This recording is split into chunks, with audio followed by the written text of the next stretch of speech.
There we go.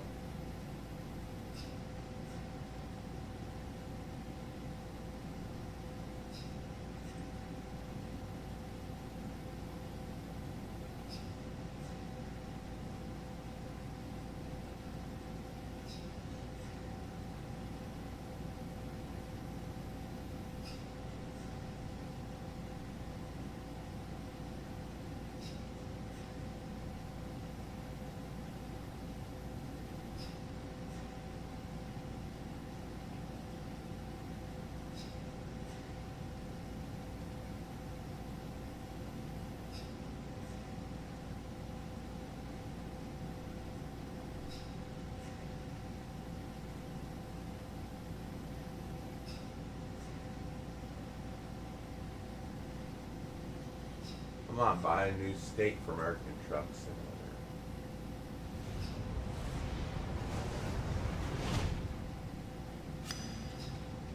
6 a.m. Even you know, I love this feeling. The smell of the road in the morning. The color of the dust cloud behind that train. The deep voice of the mighty beast I'm driving. All that weight and responsibility I got hanging behind me. This is what we are. What you are. It's sunny side up on the shaky side.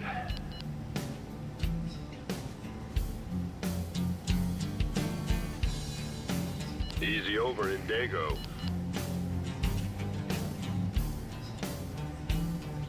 Get yourself an omelet in Bay City.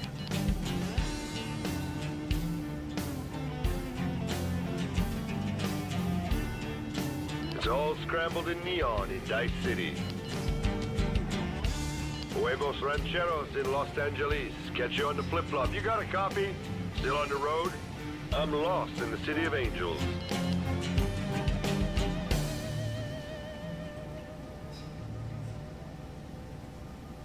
Still on the road? Man. Thousands of deliveries.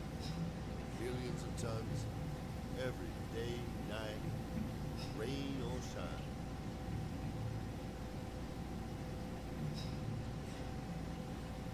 I'll tell you something. We must not stop.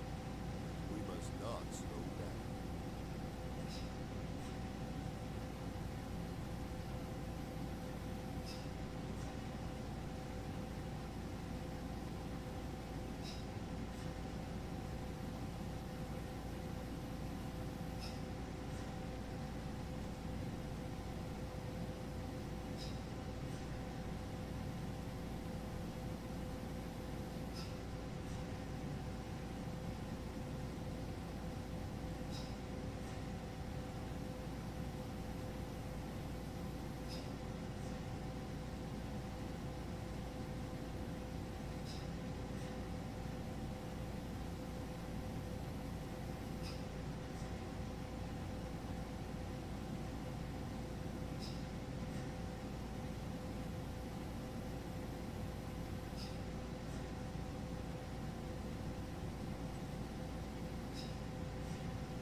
has initiated an unexpected invasion on American territory. Coastal regions including California, Oregon, and Washington are reportedly under attack.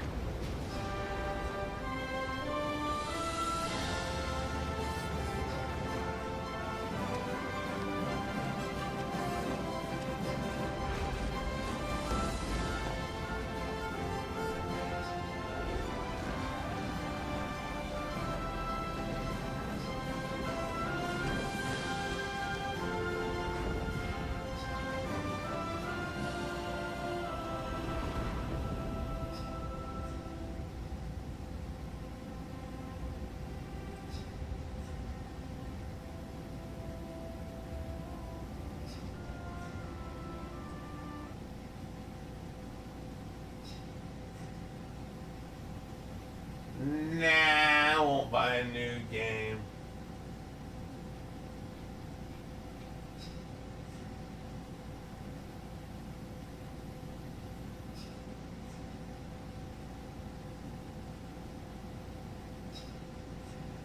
See what kind of software they have.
All right.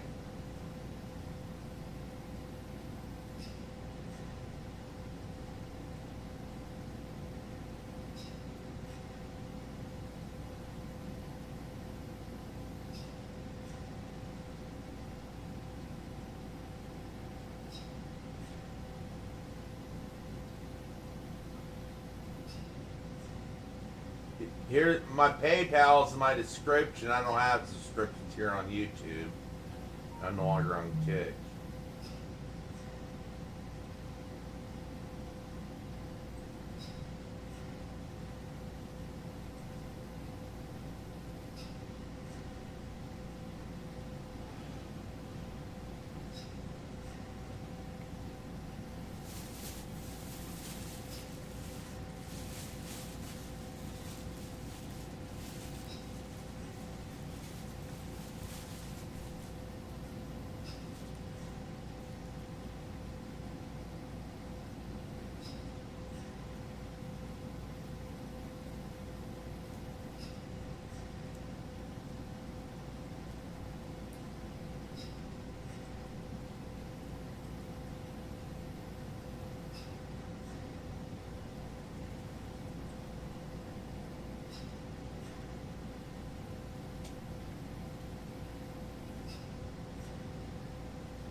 time's up. Don't give a performance like that again.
By this time tonight, I should have my hemp, guys, and I will be a token away. Finally.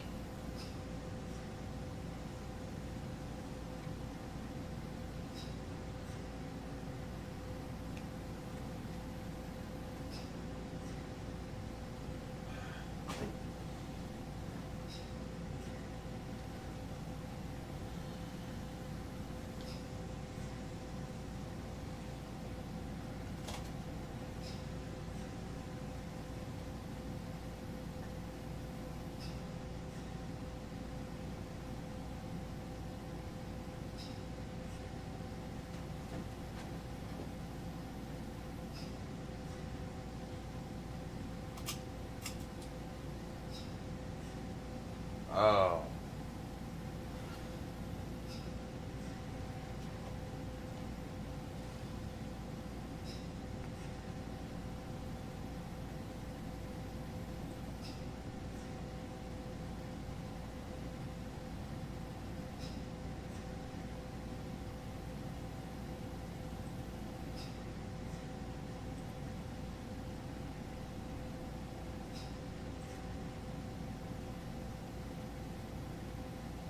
There we go. Now I got to set up my figures.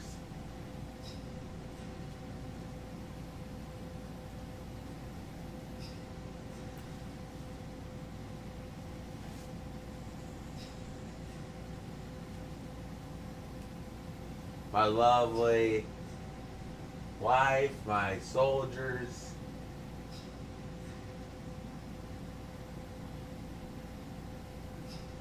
My pride in America.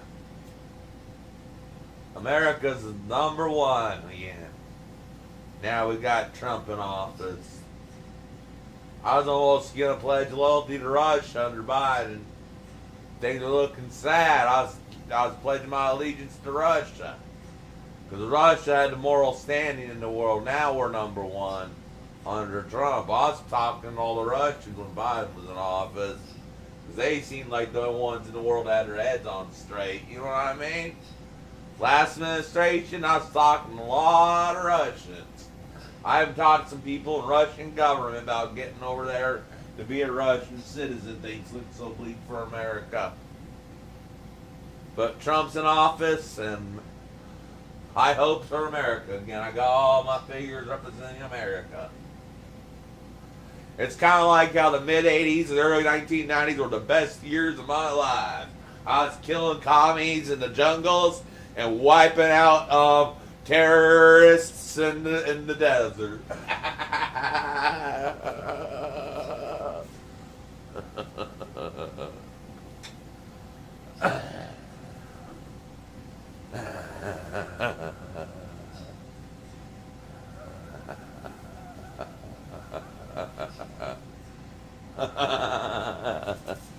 Got that borrowed that one from GTA 5. GTA Online.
Oh boy.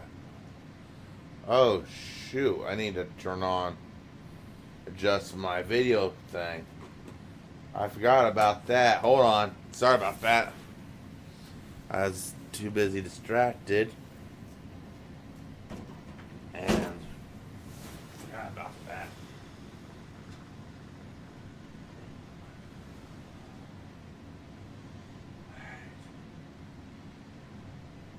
And no wonder this is on.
Oh, just safety rule someone recommended a while back.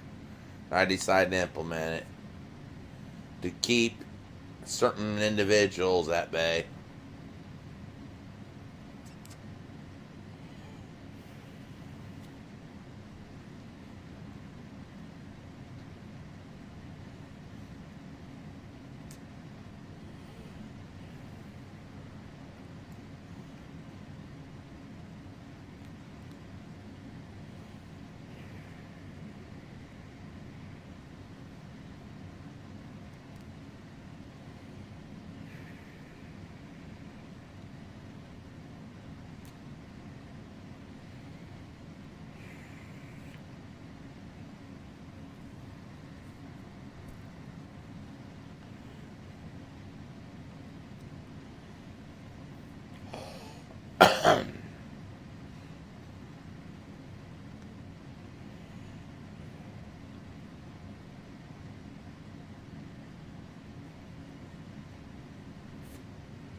contact for Charlie Sheen because she was the reason he was cast in the movie Ferris Bueller, which made him an international hit as an actor, even though he only had a small scene. That success was why Oliver Stone picked Charlie Sheen to star in the movie Platoon, which made him an international hit, making $139 million on a budget of $6 million. Then 1 year later, Oliver Stone cast him in the movie Wall Street, which was also a huge hit. The problem was, while Charlie Sheen had unlimited success in his career, he had massive issues in his personal life, with the big example being his first fiancée, Kelly Preston, where a gun went off in his house and she was accidentally shot. Kelly Preston, who later gone to marry John Travolta, said Charlie Sheen didn't shoot her on purpose, but there was some sort of issue going on in the house where alcohol was involved. Because of that, she was shot in the arm and ended up breaking up with Charlie Sheen a month later. Then just a year after that, Charlie Sheen would end up marrying model Donna Peel, who was a rising model in Hollywood at the time, and then Charlie Sheen married her after just 6 weeks of dating. That marriage was nothing more than a stunt by Charlie Sheen, because at the time he was dealing with a huge scandal from Heidi Fleiss, who was a Hollywood madam who was arrested and revealed Charlie Sheen spent $400,000 on purchasing escorts from her. The reason Charlie Sheen married Donna after 6 weeks was he tried to make a claim to the public that he was a born-again Christian who was seeing life from a different angle from his marriage. The moment that scandal was over, Charlie Sheen ended up dropping Donna Peel, saying he was no longer interested in being married to her or anyone else, and found marriage constraining. In court, there were claims from Donna Peel that Charlie Sheen was abusing her, but it never made to the public because Donna Peel didn't do any interviews, and after the marriage, she ended up changing her name, and she hasn't been seen in decades by anyone. Then after that divorce, Charlie Sheen was able to still have success in Hollywood, doing multiple movies and TV shows, and he ended up dating Ginger Lynn for a while, who was an adult star, but they broke up with Ginger Lynn, accusing Charlie Sheen of domestic abuse again. And after that point, Charlie Sheen wasn't showing many relationships with the public until 2001, when he met Denise Richards doing the movie Good Advice, and then they got married in 2002. Not long after the honeymoon, Charlie Sheen would have his biggest hit ever, doing the show 2.5 Men, where he was making $1.8 billion an episode in the later seasons and made $200 million total doing the show. During the 4th season of 2.5 Men, the show was nearly canceled because Denise Richards divorced Charlie Sheen, saying that he was beating her and also making death threats. Court documents revealed that Denise Richards actually reported Charlie Sheen had a habit for watching adult videos featuring children, particularly ones with younger boys. Then not long after that, Charlie Sheen ended up marrying Brooke Mueller, where many people believe the entire reason for the marriage was because Charlie Sheen wanted people to forget about Denise Richards. In 2009, Charlie Sheen was arrested for beating Brooke Mueller and also for possession of illicit materials. Then it was also revealed that Charlie Sheen wrote a letter to his producer, Chuck Lorre, who created the show 2.5 Men, calling him a maggot, saying he wished him scathing pain in hell. Because of that, and also controversies regarding his divorce in 2011, he was fired from 2.5 Men, where he was going to be offered a 9th season, where he was going to get paid $60 million, but he didn't get 1 cent from it. And at the same time, during the divorce, Brooke Mueller put a restraining order on Charlie Sheen, and Charlie Sheen was ordered to pay $55,000 a month to her in child support. So to pay his bills, Charlie Sheen told everyone he was going to try and do a comedy tour where he was promised $7 million in salary, but the problem was the tour wasn't very good and he only made $300,000. So because the comedy tour failed, Charlie Sheen decided to do another sitcom called Anger Management on FX with Selma Blair as his co-star, and it actually was a hit, going for 100 episodes, and Charlie Sheen made the claim he was going to make $200 million. But there was a lot of drama around Anger Management, where Charlie Sheen sent his co-star Selma Blair a text message saying he hopes she dies and also calling her the C word. Turns out that FX actually screwed over Charlie Sheen, where he said he was supposed to at one point have made already $40 million, but he wasn't paid anything, and he ended up only making around $5 million doing the show. Charlie Sheen's personal spending was out of hand because he was dating adult star Brie Olson, as well as 2 other women. It was reported he was spending $700,000 every month. And then in 2014, Charlie Sheen announced he'd be marrying Brett Rosie, who was another adult star, but she broke up with him because he announced he was HIV positive. Then Brett, along with an undisclosed number of amount of women, began suing Charlie Sheen, saying they were sleeping with him when he was HIV positive, and he knew it and didn't tell them. Because of that, Charlie Sheen lost tens of millions in lawsuits. Because of divorces, lawsuits, and lavish spending, Charlie Sheen went from a net worth of $200 million to just under $5 million today, and many people believe it's actually a lot lower than that. This all comes back to Sammy Sheen, as Charlie Sheen has no right to judge his daughter because he lives a completely awful life, and then the whole Mead? What is this shit? You don't return my fucking messages? Christopher, this is so not cool. Oh, you listen to me now, you stupid bitch. You cannot use that store. Okay, alright. This isn't either the time or the place. What, you want to see me clipped? Come on, have you touched base with John? What the fuck? I called. I spoke to his jerk-off assistant. She said I should take it up with you. I'm sorry, I don't even know if you got Sir, are you here to see David D. Camillo? Get the fuck out of here. Look, I'm flying into LA this afternoon. We'll touch base. You were just gonna leave? What are you talking about? My script. Christopher, based on Mickey Blue Eyes' first weekend foreign, there's a wait-and-see attitude towards mafia-related projects right now, so we're gonna have to pass. Did John say that? Are those his words? I speak for John, and if you'd let me finish, we want to assure you that we'll certainly take a look at anything else you write. You're good. Christopher. Fucking walnuts don't lie as good as you. Amy! David's ready to see you. Right this way. Chris, it was wrong with us and Greg and all that. I really liked you. This guy kind of William Inge here, isn't it? I gotta go. Fucking D-girl. Excuse me? Excuse me, I'm a vice president. Fucking asshole. What is this shit? You don't return my fucking message? Why aren't we taught how to extract?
now over. Same with Mexico, it's now over. So after a whole solid day and a half of the media telling us that our country's going to end up in the toilet with shortages, looks like it's all over with, and we're all going to be buddy and good friends again.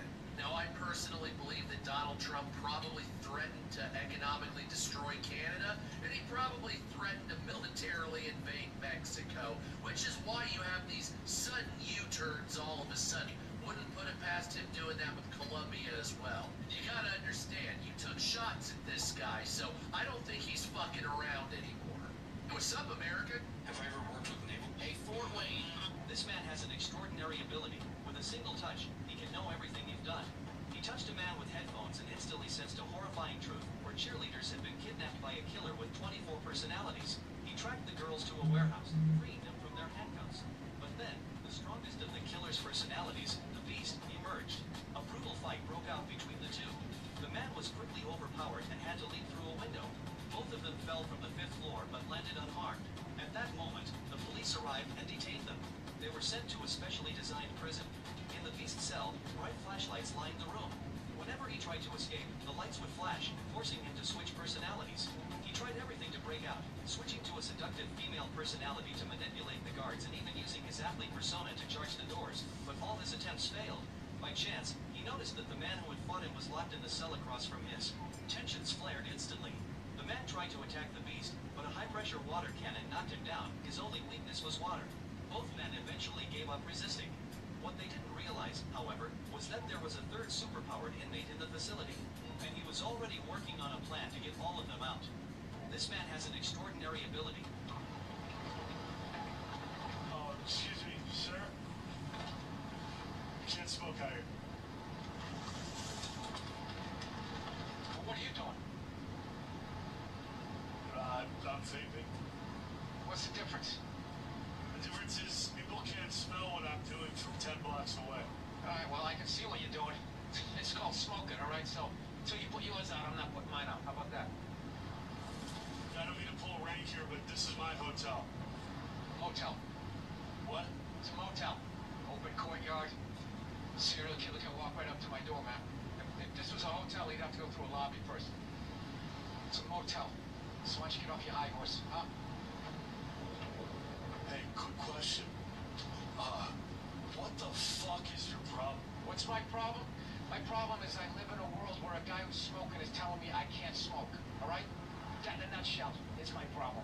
Well, in a nutshell, it's not smoking. What makes it smoking, buddy, is the fucking smoke coming out of your mouth. All right, so why don't you get out of my fucking face before we throw you in that fucking pool? I don't respond to hyperbole. Good, because I don't know what the fuck that means. Do you want to ask you? You keep fucking Oh, talking. hyperbole! I can make hotel work. Ladies, whoa, what are we doing here? Nice day. Relax. Take it with you. Hey, sweetheart, you mind if I ask you a quick question? Yeah, what's that? Do you think vaping is smoking? No, absolutely, yeah.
want you to pay attention.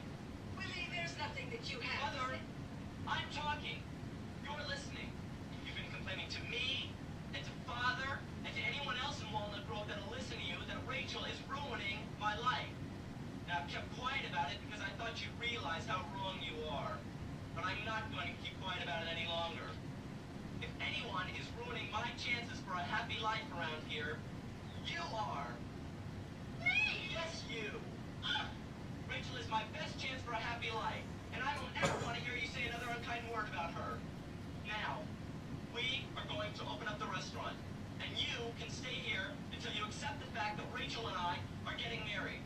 Because that's exactly what we are going to do. Fine, go ahead. Marry her, what do I care? I won't be there. I promised you that. Fine. That's your decision.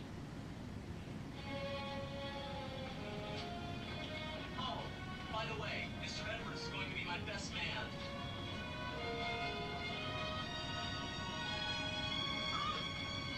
Oh, there you see. You see what that witch has done to him? Astonishing. Mother, I have something to say to you, and I'm only going to say it once, so I want you to pay attention. Willie, there's nothing that you have. Mother, I'm talking. You're listening. You've been complaining to me, and to Father, and to anyone else in Walnut Grove that'll live. About he did everything.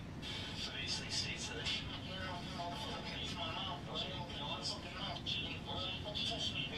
Listen, do you want to go back in the handcuffs? Yeah, bro, put motherfucking handcuffs on. Okay, put my hands on my mouth already. I already talked to you. Because I don't, you know, you didn't talk to me, okay? But listen up, man. I'm trying to be respectful. Okay? Put my hands on my mouth.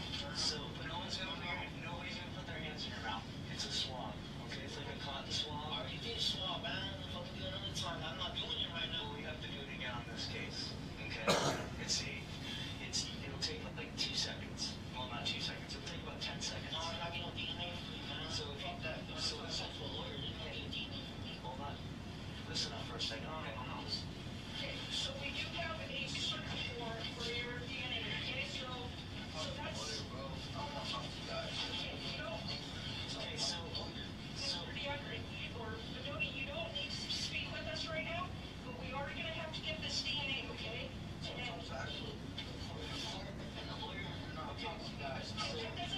That doesn't apply to this warrant. It doesn't apply for the search warrant. Your lawyer does not need to be present for the search warrant. I want to talk to someone else who's safe for it, because you know, if we feel safe, I feel like we're trying to get things on. Well, if we want to get physical, we can, because I don't feel like I feel safe in here with you guys. Okay. I want to talk to actual legal attorney about this. That's what I want to talk about. That's all I'm saying. You can't explain things to me. Well, listen to me real quick, okay? I'm gonna explain it as best I can.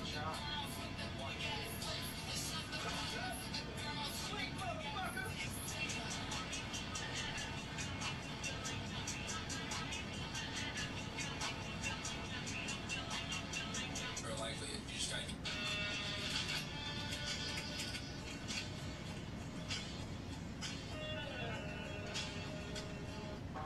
I just shot my daughter. I shot all my grandkids.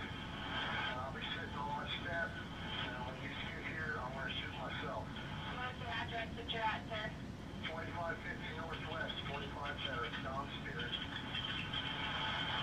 Every one of them are dead. And you said your name is Dawn Spirit? Yep. Alright, Dawn, what kind of gun do you have? It doesn't matter what kind of gun I got. They're all dead. And when we get here, I'll shoot myself. And then you figure out what kind of gun it is. How long did this happen, Dawn? I don't want to hear it now. I'm telling you every fucking thing. Just bring the motherfuckers out here, that's all. Because all the kids are dead in the house. Okay, how many people?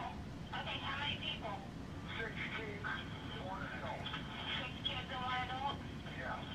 1 on his baby.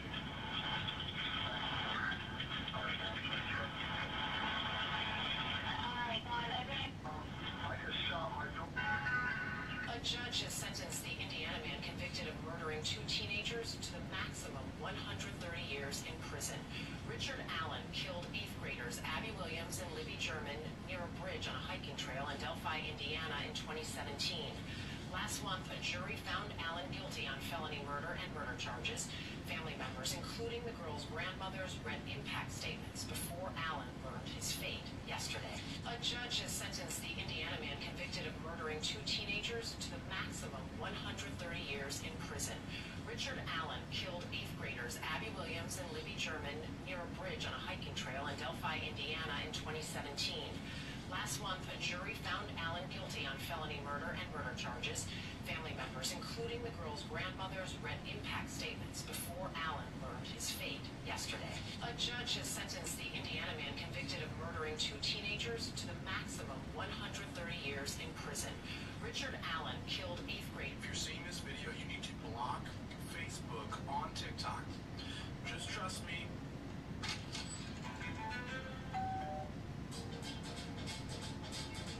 Did you know that an ordinary American woman was responsible for one of the deadliest tragedies in U.S. history?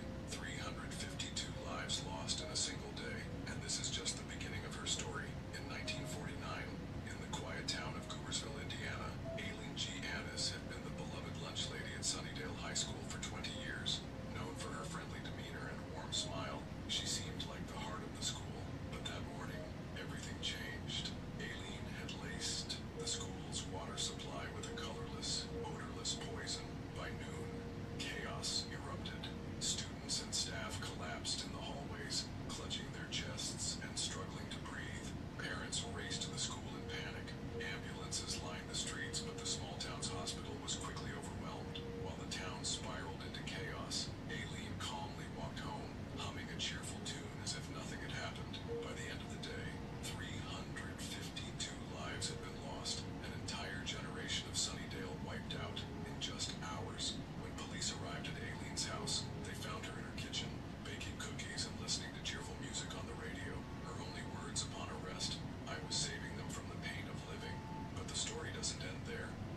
Hey guys, what's up?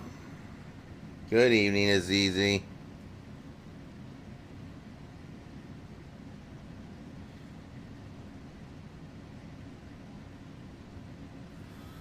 I gotta find some hemp around here. There's gotta be some packets of it. Couldn't have all just fell off here and disappeared.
Here's one. Good, thank God. Good, thank God I found one. Yeah. I was trying to appeal my ban at Kick, telling them I took responsibility and all that. And they told me my ban was permanent. And all they gotta do is go back and see what Scuffed was doing to me. And what way he was bringing those people and the awful things he's doing. It's like because he's spends money there, they keep him no matter what he does. And because I wasn't spending a bunch of money being a gambler, they get rid of me. And they've given him several chances. Passed out, covered in shit, blowing his Negro drug dealer right on the cam and everything. Take a break to blow his black drug dealer in the bathroom, come out wiping cum off his face and everything. And shit, he'd have to eat the Negro's asshole out and suck his dick, come out wiping shit and cum off his face and stuff.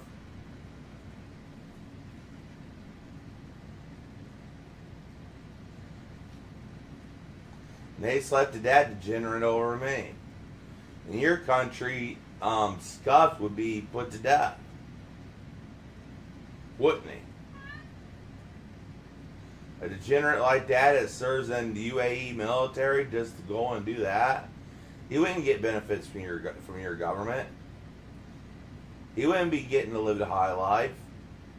See why I always liked the Middle East more than America?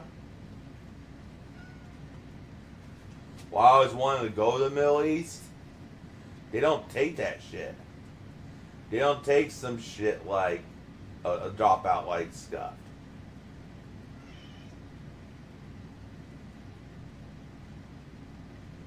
That's why I want to move to the Middle East. Streets are actually safe and you don't have the degeneracy of gambling. Gambling's illegal.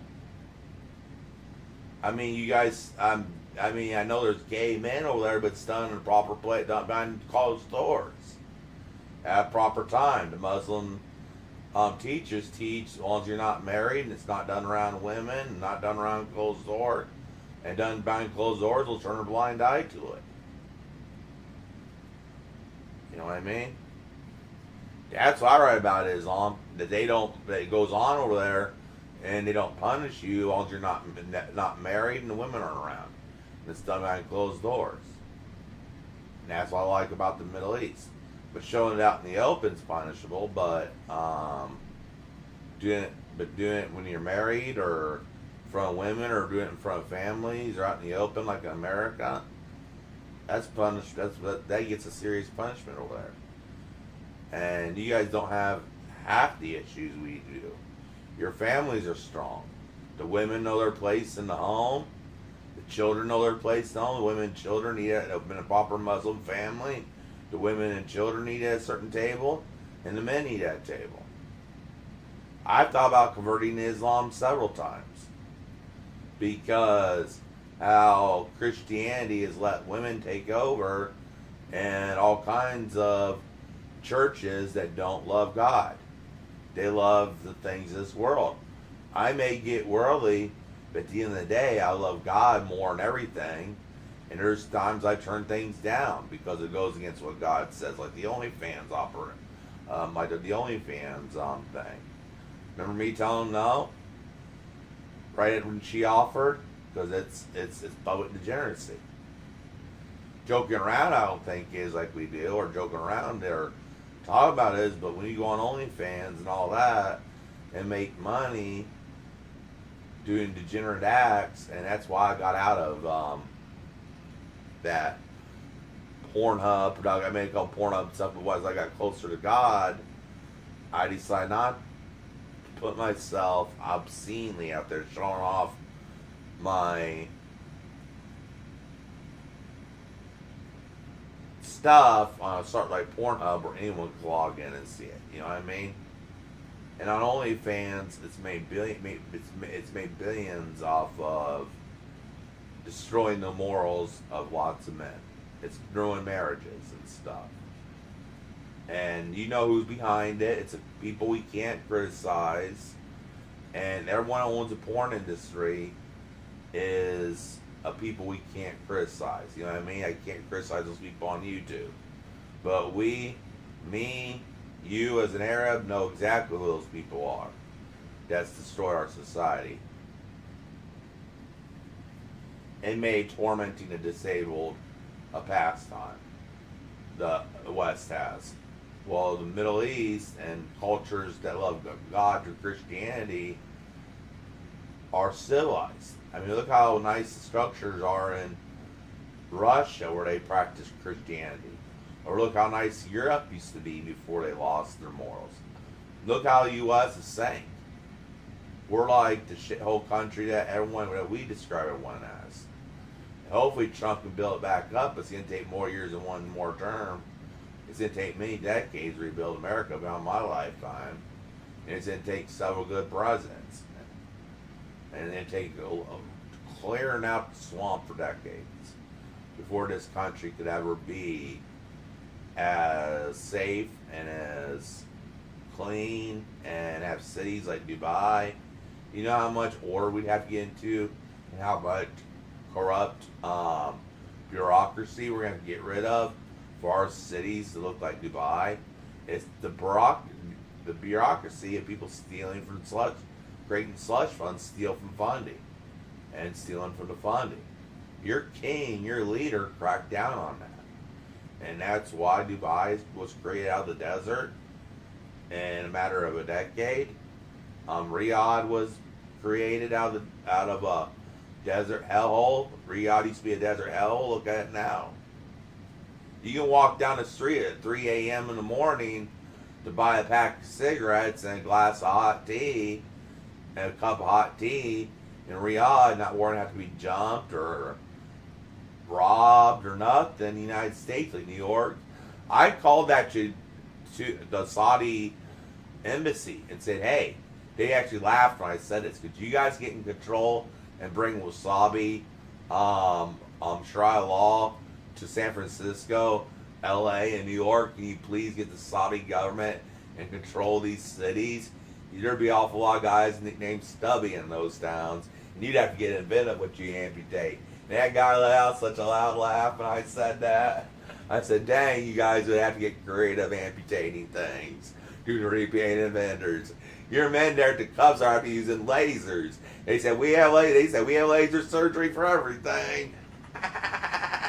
We get creative. That's the guy at the Saudi embassy said. But yeah, I don't our vacation in the Middle East and Europe anymore, or any major U.S. city. I just know I couldn't bring these along, and that's why I go a week without him. But I'd have so much good food. If I had money, I could spend on good food. Go up and stay in a nice hotel. Probably have more liberty to smoke. There's actually more liberty. With people, when people behave themselves, there's more liberty. You know what I mean? Good morals brings more liberty in the populace.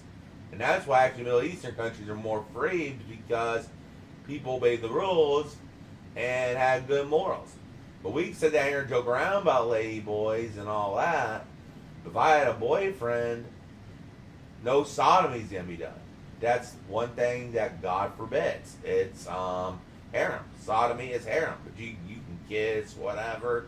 But sodomy, where you actually stick the you know what in the behind, that is harem in any religion. Or should be. That causes damage, causes cancers. It's the easy way you can contract AIDS, hepatitis, and God or Allah or Yahweh, whatever you want to call him. Yeah, I know that, but God and Allah forbid that act to protect us. See, when Allah, God, or Yahweh, whatever you want to call him, make certain rules like no sodomy, but you can still kiss and whatever, he is protecting us from doing harm to ourselves. And that's where I get comfort. I already feel better after talking about God and how he protects us from ourselves. Yeah, I heard that. He's free from jail. But you live in a country where I want to live. I mean, I have Trump here, but you have a leader that really invests in the comforts of his people. And he gives them a nice place to live.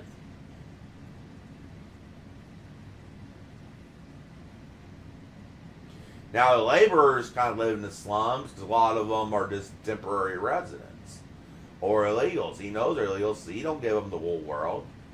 A lot of them that come over to work are just temporary workers. And they're not getting a bunch of free welfare. They're getting their high pay. But that basic slum job, the slum living, is just temporary living. They go back to their own country. They're expected to save up their money, then go back to their own country, those skills. A lot of the Americans claim that they don't live that well when they work in Dubai.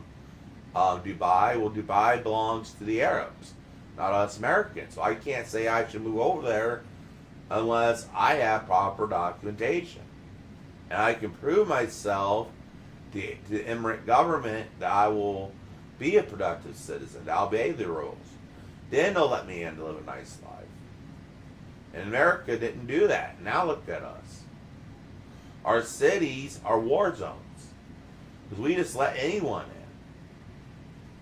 in. In your country, there's a whole shitload of paperwork. Any country like yours, there's a shitload of morals, a shitload of paperwork, and a shitload of qualifications you have to go to, even to set foot in the country. Country is beautiful, clean, free of crime.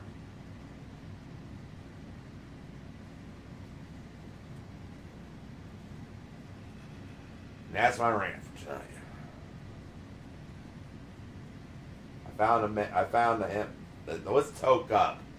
You want a toe cup? It's easy. I found some hemp.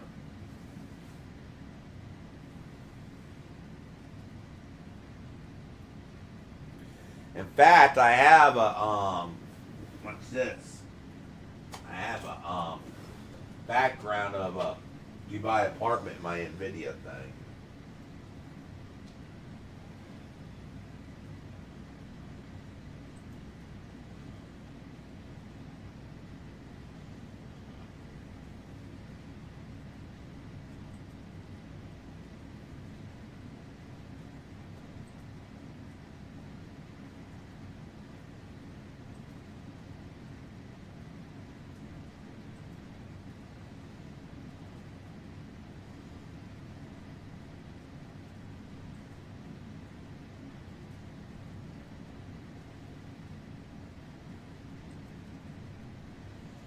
while I'm doing something here. Never mind. I'm taking a toke from the thing. But I just can't believe that, I mean...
I've been cooling down in here.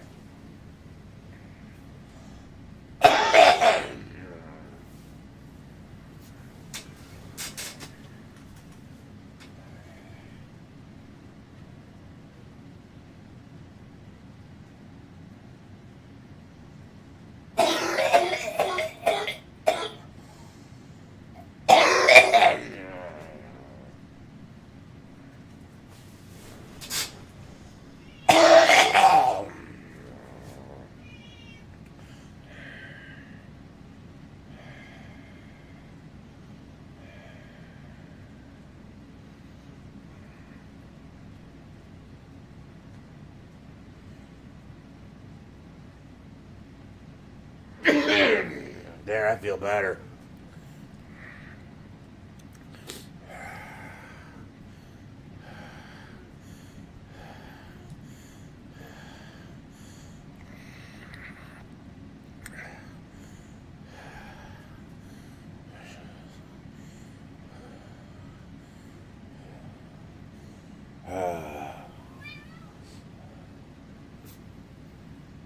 Hey, baby. Hey, baby.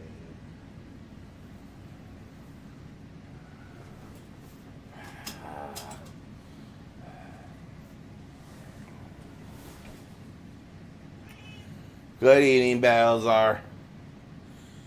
Well, looks like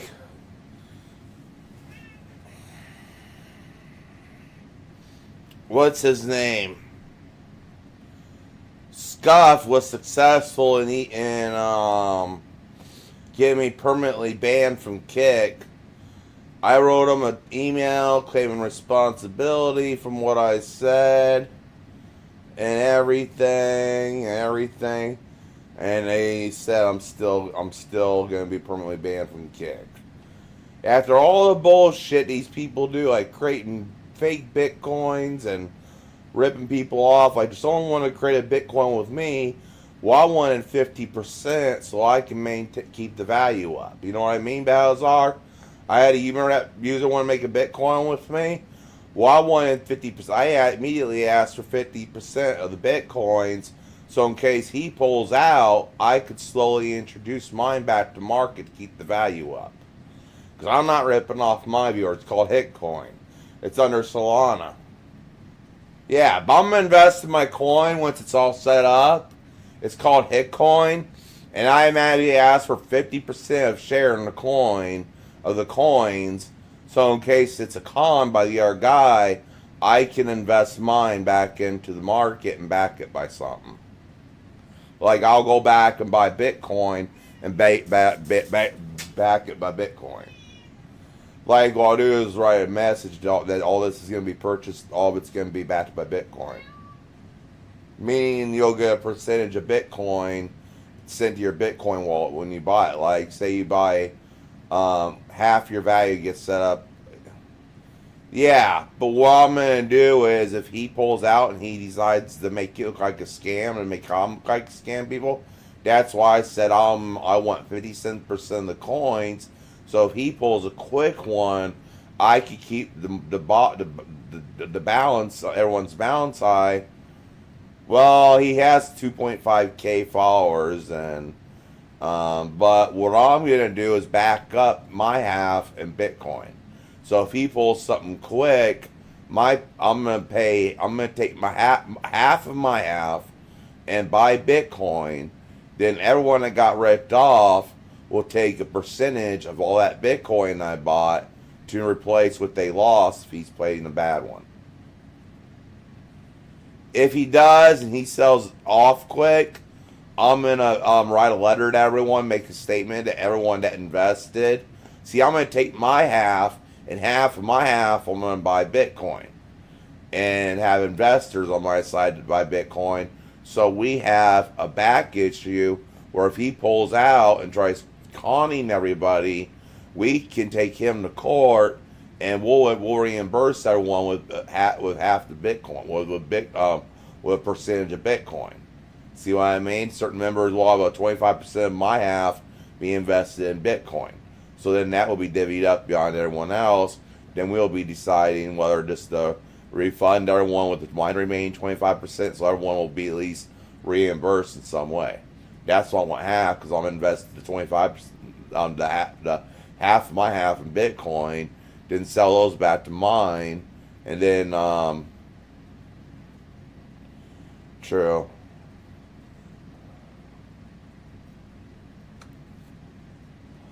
Yeah. And I'm just trying to do something good for people with my coin. Like, if I got rich, I'd donate to charities like you do. I remember where I came from, you know what I mean?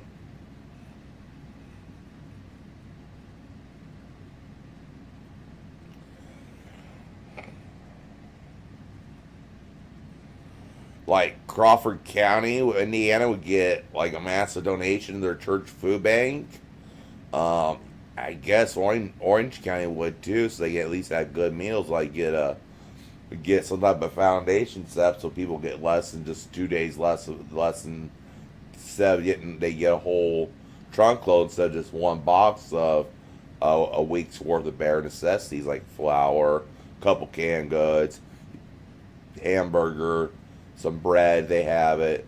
Well, Crawford County had one good one at the Baptist Church. Then they had one in Leavenworth, and that got cut off funding. Not going into it all. That was a long time ago, and they're suffering there. Those people already are poor, and I'd rather invest it in a Protestant church's food bank than I would a Catholic, because then the bishop would have access to it, and you know what the bishops do. They're real good at stealing from the Catholic bishops are so corrupt. I wouldn't put it past it if our food bank had a lot of money, they'd start stealing the money, taxing it, and they'd raise our tax, so we had to pay the diocese. He'd go out and buy a new mansion. But if you buy it to a small, even if she's a lady pastor, but she's a grandmother and all that, a good Christian all of her life, and you just do research on her, right, and just know and check her background and know she's just a good Christian lady that means good by preaching. Women aren't supposed to preach, and opens a food bank to serve her community. I would give big that Protestant charity. And I'm telling the Catholics to fuck off from my charities. Charitable giving. They won't send anyone here to do my confessions. I'm losing faith more and more every day because they won't get me to confession. I don't know. I just quit calling them or anything. And you notice how my aunt automatically disappeared from my life after she got me converted? She was always talking to me, and as soon as I converted, she was gone and disowned me again. She came here that night. She came and was real rude to me about my house being a mess after my heart attack. I didn't have any people, and decided not to give me money for my birthday. Remember, I was streaming, and that's the last words she had with me. She just converted me, got ruder. Then right after a heart attack, came and said something about how my house was disgusting. She wasn't giving me anything for my birthday. She wouldn't even come over here to give me the food until I told her I can hardly walk, and she wants to keep her distance. This is like, yeah. And I had a heart attack. The family knew I had a heart attack just 2 weeks before, and Medicaid was gone for a while, and I didn't have my healthcare workers to do it. She just converted me to Catholicism. Fuck this Pope behind me. He's nothing. I'd rather follow Satan than Christ now. I'd rather replace all the Bibles in this house with stuff on the dark arts and the teachings of Aleister Crowley. I am thinking on getting into dark arts and teachings of the Freemasons and Illuminati to get rich. Because Christ has kept me nothing but poor. And every time I bless those who hurt me, like Christ said, I just got shat on more. Like blessing Scuff and ended up letting him destroy my kid career. Someone in the dark arts would have laid an awful curse on him before he could have done it. Or if I already had enough contacts in the world, he would have woke up missing his arms and legs. You know, you come from money, so you know what kind of people I'm talking about. I'd rather associate with those because, well, I'd rather, okay, instead of associating with deeply religious people, I want to associate with people like you, Behelzar, that know there's a God, that you're not perfect, you like to do fun things, party with the women, party with, how's this? Like me and you, we know God and Christ are good, but in the end, we earn a little bit of money, or we get a little bit of money. You like to party your way, I like to party, and we know God understands, you know? And again, I'd rather associate with rich people like you that have a plan in life, and not the churchy people have a plan on just on putting other people down, and they believe you should be poor to satisfy God. Why would I follow a Catholic church that you take a vow of poverty and that you feel like you're worthless, nothing but a person that deserves to suffer? Why do I want to live a religious life where it's my mess, it's my own mission in life to make myself suffer in order to please God? Like giving up meat at Lent, or doing these crazy things and making myself feel pain, inflicting pain on myself to please God, like, you know, starving yourself. That sounds like a type of mental illness. If Catholicism have never been invented, and this guy literally will say deny himself a certain type of food on a certain day a week, practically deny himself of nutrients. He will make his own life miserable and make himself miserable. Say the things preachers say.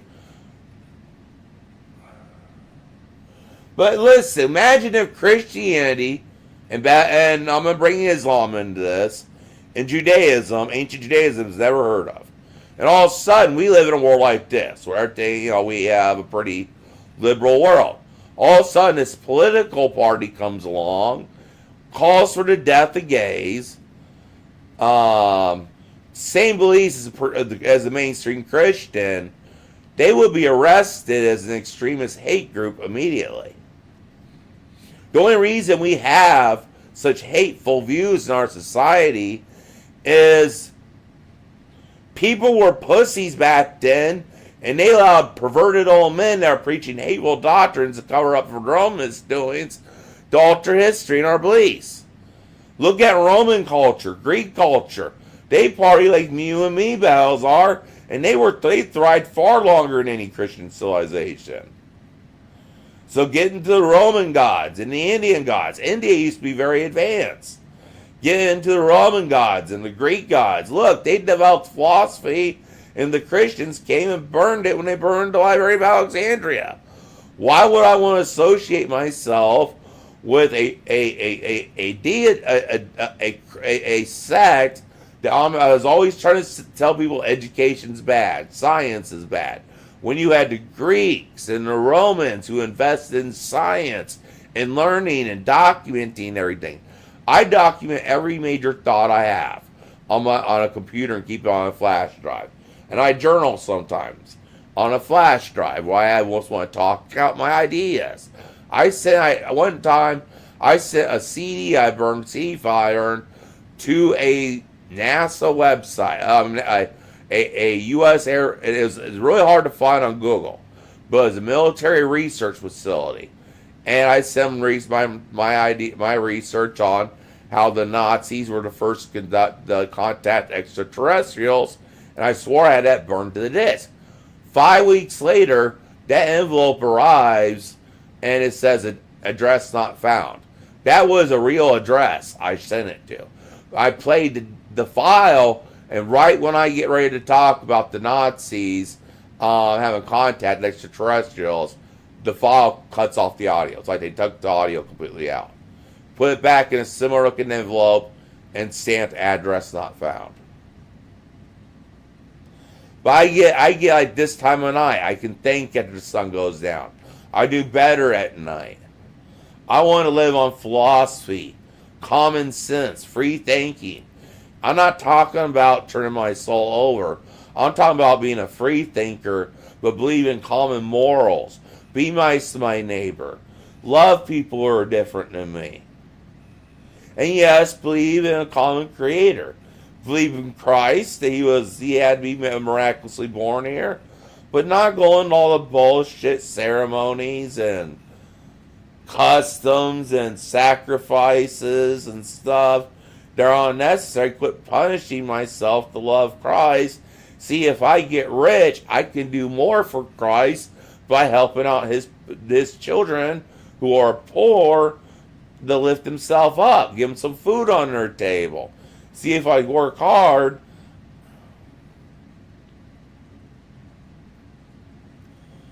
not just that, I want to be known when I go as those who help remember where I came from when I make it big. And uplifting my fellow person, no matter what religion they are or what their sexual orientation are. People that were least expecting a Thanksgiving meal from me would get it.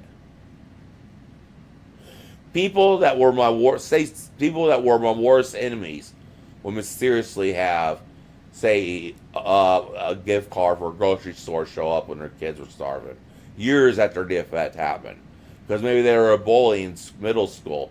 Now I was looking on Facebook in that area, and that person's wife or husband just died.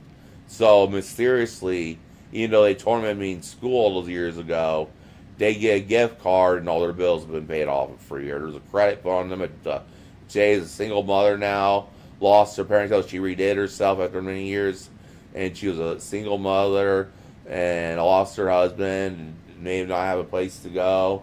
And I totally maybe got her utility bills, did something to help her out, and she is anonymous. That's how I do it to my enemies. Make my donations anonymous when they were on hard times. Say I just find it and I remember that person from school. Anyone that's good to me, bad to me, whatever. It'd be to turn your eye in certain situations. Like middle school. We were all mean back then. You know what I mean?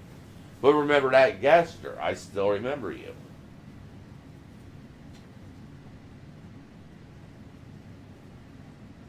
I don't know, I'm a little high right now, Balazar.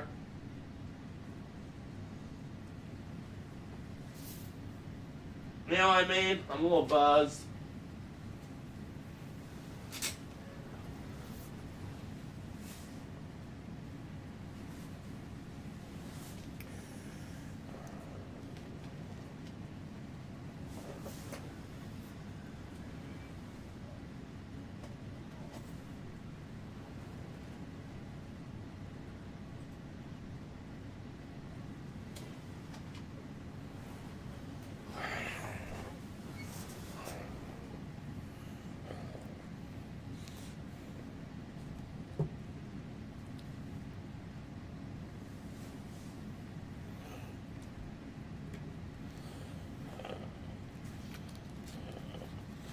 We'll know about it. If they do, it'll take effect either July 1st or January 1st of 2026. They said they have to get through this session. It won't be in effect till January, probably 2026. Cause it had to been in. It'll have to be approved early in this session. Take place July 1st or April 1st. They have stuff go in effect.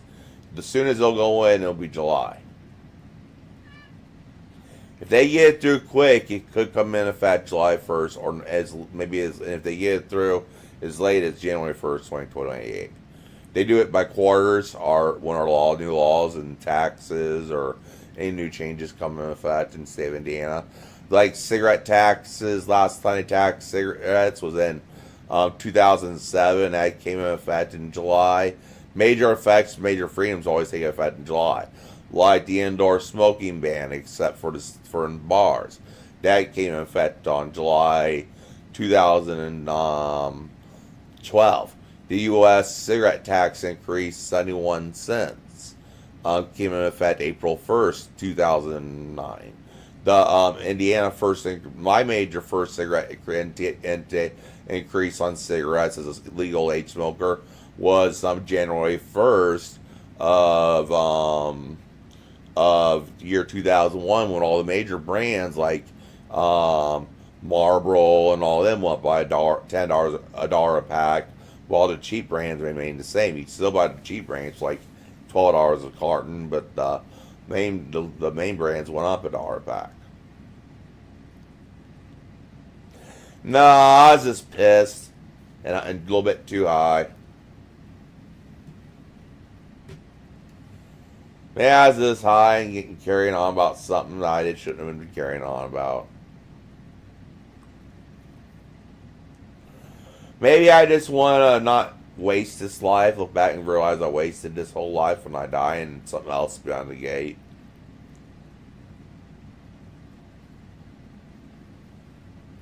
Realize all the fun I could have had and I didn't do it.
Maybe you want treats again? Yeah, okay.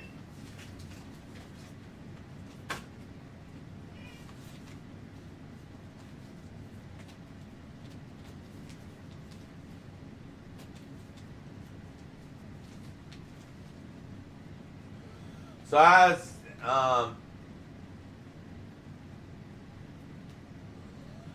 your night going, Bells? Alright, thank God found part of a hemp joint that made me feel better. Thank God for him.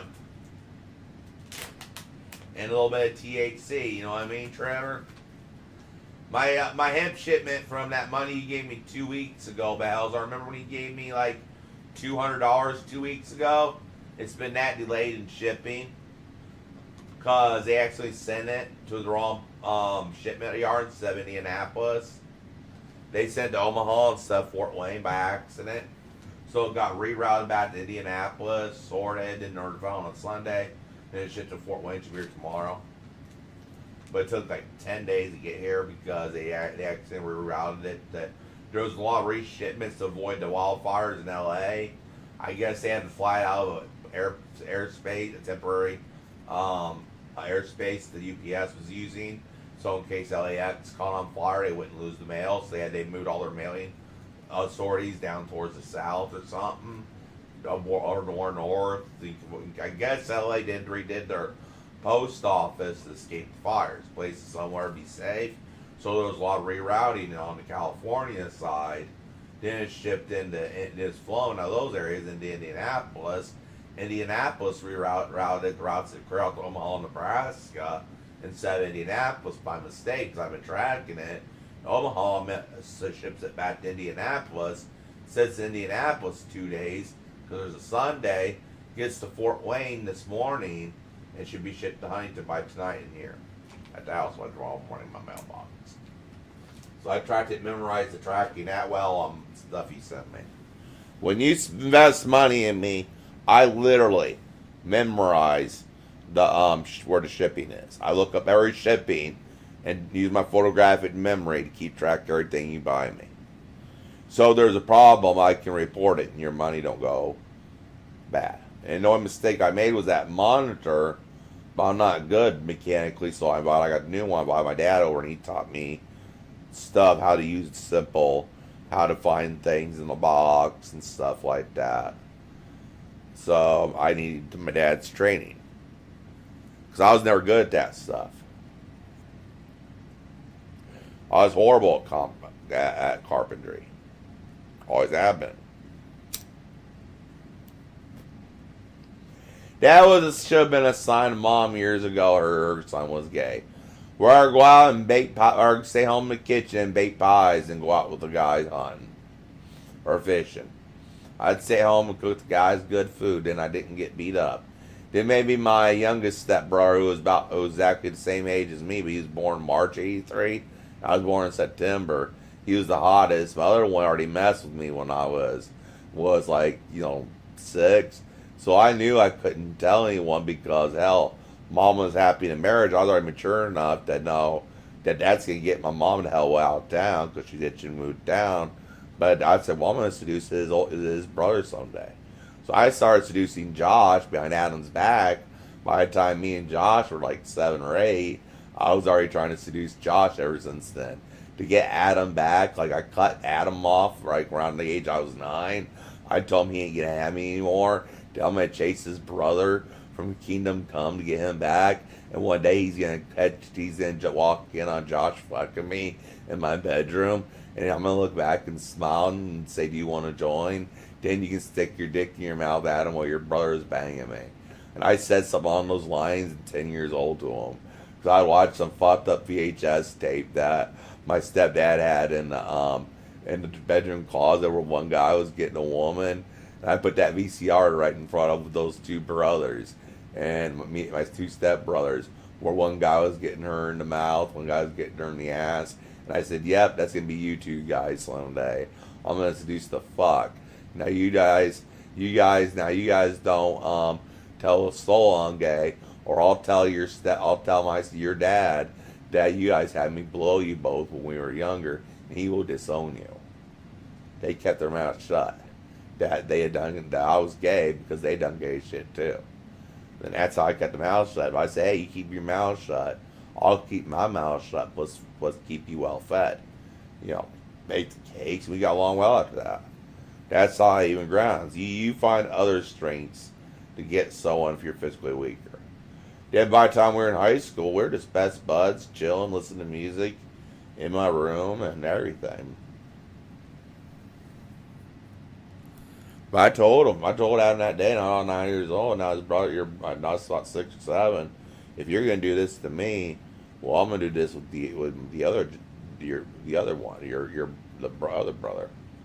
If you're seducing me, the other brother's my age, and Adam's 2 years older, and I'm gonna say, hey, if you're doing this to me, well, I'm just gonna get your brother, our other brother, on the action.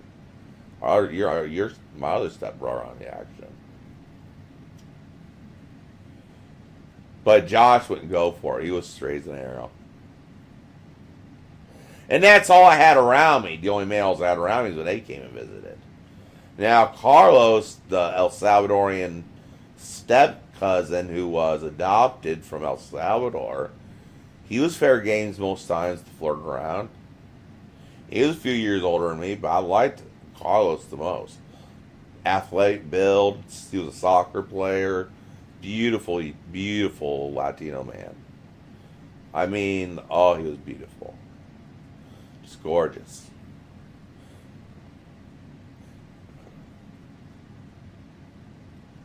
And I'll never forget, Carlos, how beautiful he was. And I guess that was my first lean toward another race besides whites when I went with my dating preference. Now it's either whites or Latinos.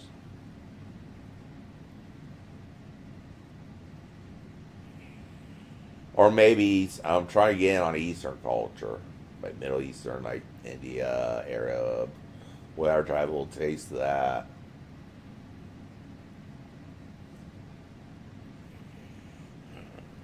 I don't know. I just am high as hell talking on my ass.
There was only one time in my life I came close to killing my mother. Well, really twice.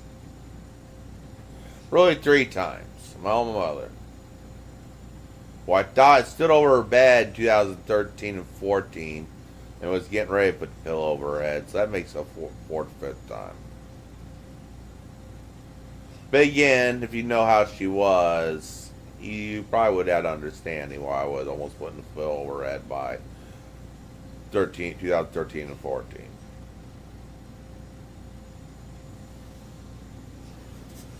And that's all I'll say about my relationship with my mother.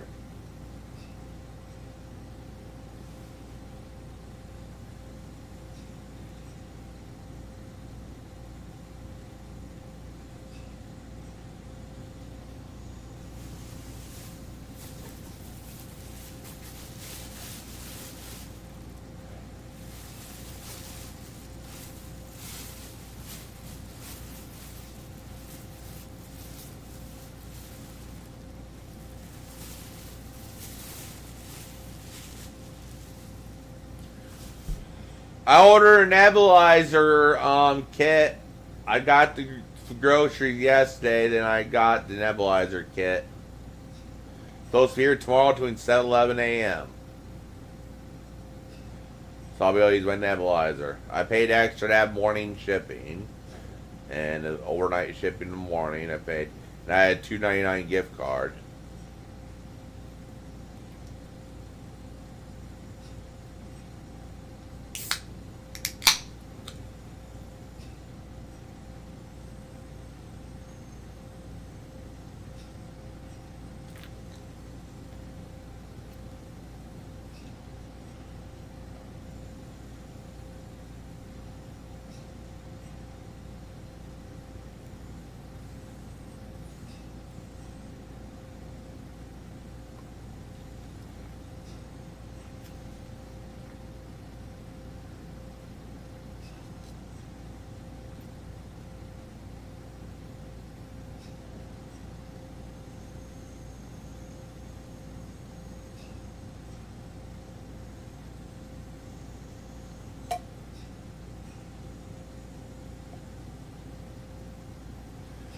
Hey, Behelzar, have you been able to visit that one city in Kazakhstan that's real nice? And it's real hard to get into for business meetings or anything? That city I'm talking about, you know that city. That supposedly runs on free energy and they won't allow you to, they don't have our type of Wi-Fi in there. So you can't like do live streams, I guess, or internet. They run on a totally different frequency. Because people got in there can only record and they're limited what they can record. And then there's, you can see it on Google Maps, but the Wi-Fi must be on a totally different frequency level because you get 0 bars on that and so are the cell towers. You know, you zero anything on your phone there. Now, when the Tesla phones come out, that's gonna be a different story. There's going to be a lot of TikTok videos out there once they crack down and don't allow Tesla phones in the country. Or in the city.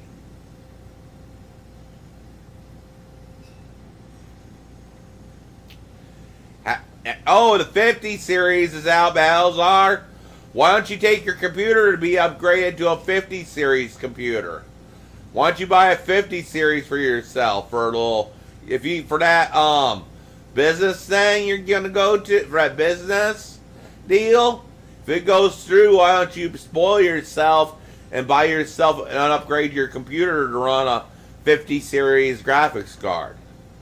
Why don't you do that? Buy yourself a 50 series, or just buy yourself an all new computer with the 5080 or 5090. You know, the 5090 in it.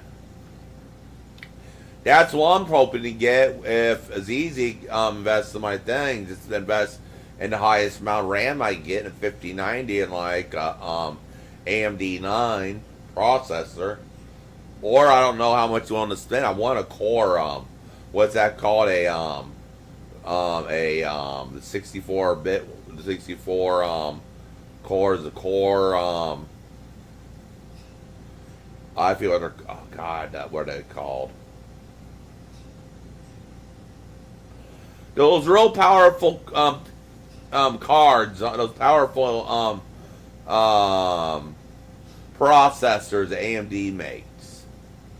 They're like called Core something. I forget what they're called, and they're more powerful than the Ryzen. They're mostly made for like computers doing big corporations. You probably have them in your corporations. Don't you carry them there? The Core like 64, like even the ones 5 years ago were like 64 cores. What's the name of those cards? Core Threadripper. Yeah, Threadripper. Do you run your computers on work for designing things based on a couple Threadrippers in them? Maybe if you're replacing one of your computers at work, and say you're putting a new generation Threadripper in every year, you give me the one from last year, and then have your buddy put 50 series in, turn into a gaming computer. And just take one of your computers and design things from the previous time.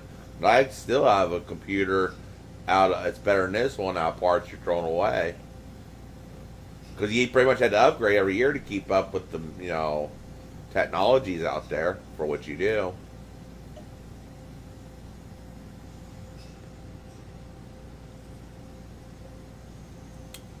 Now I can do it, and I can play an awesome stream. But my biggest goal in history is to solve chess. Build the computer that finally solves chess.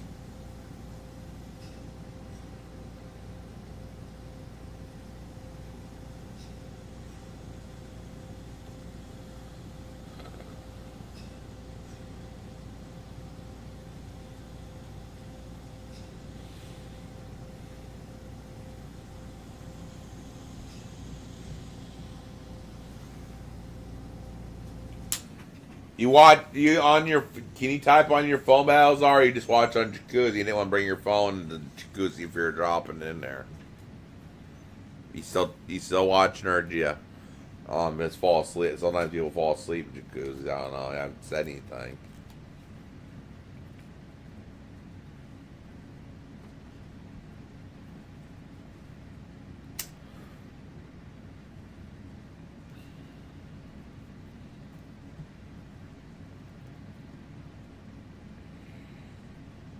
Ah, good. Yeah, I don't know how much is easy, but it's easy to make showed interest invest in the stream. So did Bassini. Supposedly he won the lottery, so he's in Mexico right now. Like, I'm not going into his personal business, but haven't you, Easy said, if I keep streaming gaming, you're gonna invest.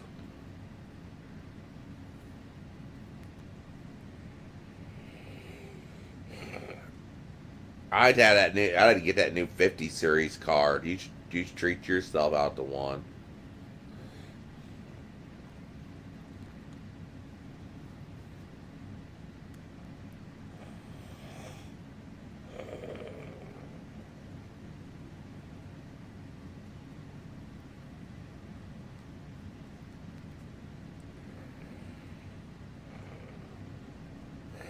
Yeah, I can't afford that stuff, but you know.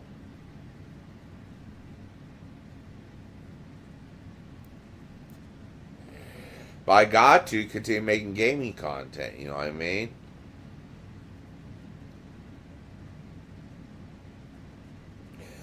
Because I want to show GTA Online its full graphics and have you able to play GTA Online on. Do you know the new GTA Online will be standalone sale? So I'm not even going to buy GTA 6. I want to buy the GTA Online. That's a single sell. That's what I'm going to do is just buy they're going to have that separate from GTA 6.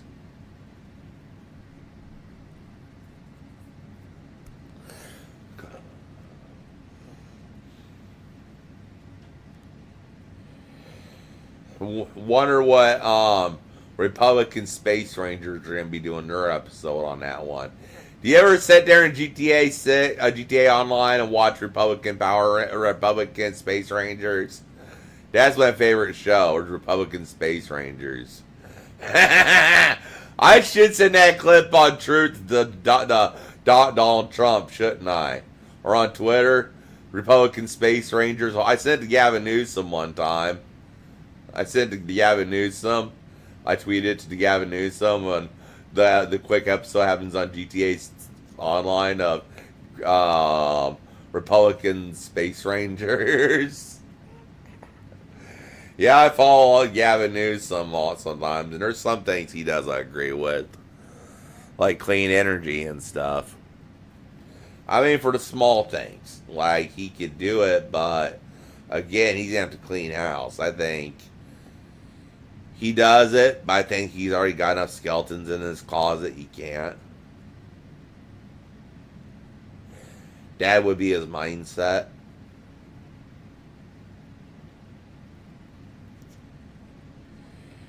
And plus, he has other reasons to destroy California. Build a fresh new state. He went out there, state was shit already. With Jerry Brown left in, he's going to deteriorate. And probably just. It wouldn't surprise me if Gavin Newsom setting these fires and shit to burn the state out. He started looking at the degeneracy behind these lines he says on TV. He's a guy that knows what's right for California. You got to destroy it all and build it back up sometimes. Kind of like a house has a bad foundation. You got to take it down and put it back up. Everything. New foundation, new building, and everything. And that's what's happened in the state of California.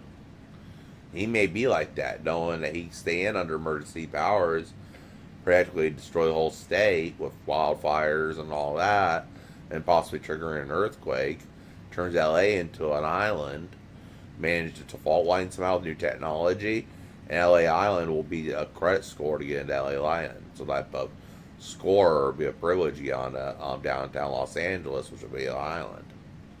After the programmed earthquake, he programs the earthquake with the government, and he does it with Donald Trump or whoever's in office at the time to trigger an earthquake on the exact fault lines to turn to make downtown Los Angeles an island about 5 miles off the coast of the mainland, perfectly where they can rebuild the city. And downtown will be exclusively free of the homeless and everything. Crack down, have new strict laws, return to California back to the land of the free, and but more of a libertarian instead of the woke. He realizes he's got to go more libertarian Democrat than that and still crack down on crime. And do something about other issues that California's facing. But he's like, going full scorched diesel. It's best times. When you got to start something over, worse is better. So he's flooded it with illegals and everything. Started the fires. Then he's going to use a new technology to turn a new type of technology. Maybe Nikolai Tesla created that earthquake technology he created to call off a section of California and become maybe first he'll get them so woke they'll want to succeed from the union. Everyone's tired of them. He'll do that and turn the earthquake, which will make California become an island again, like it is in maps from the 1600s. It shows California as an island. Maybe he knows there's an earthquake every 2,000 years. It turns California into an island. He's waiting for that. He's going to evacuate, wait for everyone to go on the island, and build it back into a paradise. There's a succession of governors right now, Newsom, Brown, Schwarzenegger, all of them, to destroy California. Then, once the earthquake happens soon, they'll come in a new government that actually gets things done, turns it into a utopia, where everyone's going to want to go to. But first, they need the people in power that's going to destroy the state. Because by the 70s, and before the 70s, it was a utopia. Then you had, people you can't criticize in the world come move in. They destroyed it. Then, in the early 70s, San Francisco was Irish Catholic. By the early 80s, it is a complete degenerate, known for degeneracy. At least even by the late 70s, late 70s, it was known for its degeneracy. But in the early 70s, like 70 to 72, San Francisco, all California was still known as pretty conservative. In fact, California in the 50s and 60s, early 70s, was the most conservative state in the nation. It wasn't one of the most. Did you know that at one point California was the biggest red state in the union, the biggest on eugenics, that would keep down people that would tear down the system by managing women who are feeble-minded or people that have family members from giving birth by forced sterilization. Indiana was the only other state that did that, and they were doing that. Indiana carried on to the late 90s. Wouldn't surprise me if I was sterilized and didn't know it, because they could have given me pills at one point in the late 90s that chemically sterilized me.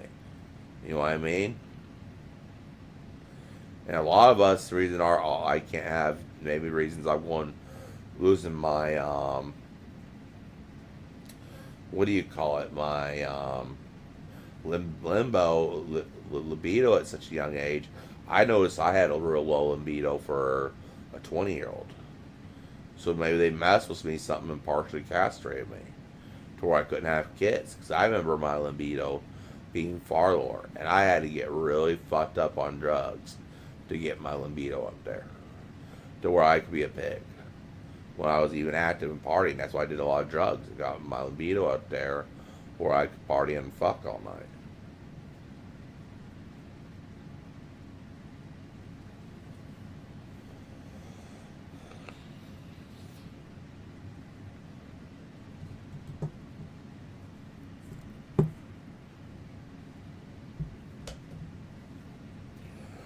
But somebody was supposed to send me like a tool, like a flashlight or something, and I ain't got here. I think because they're so far away where we're shipping it from.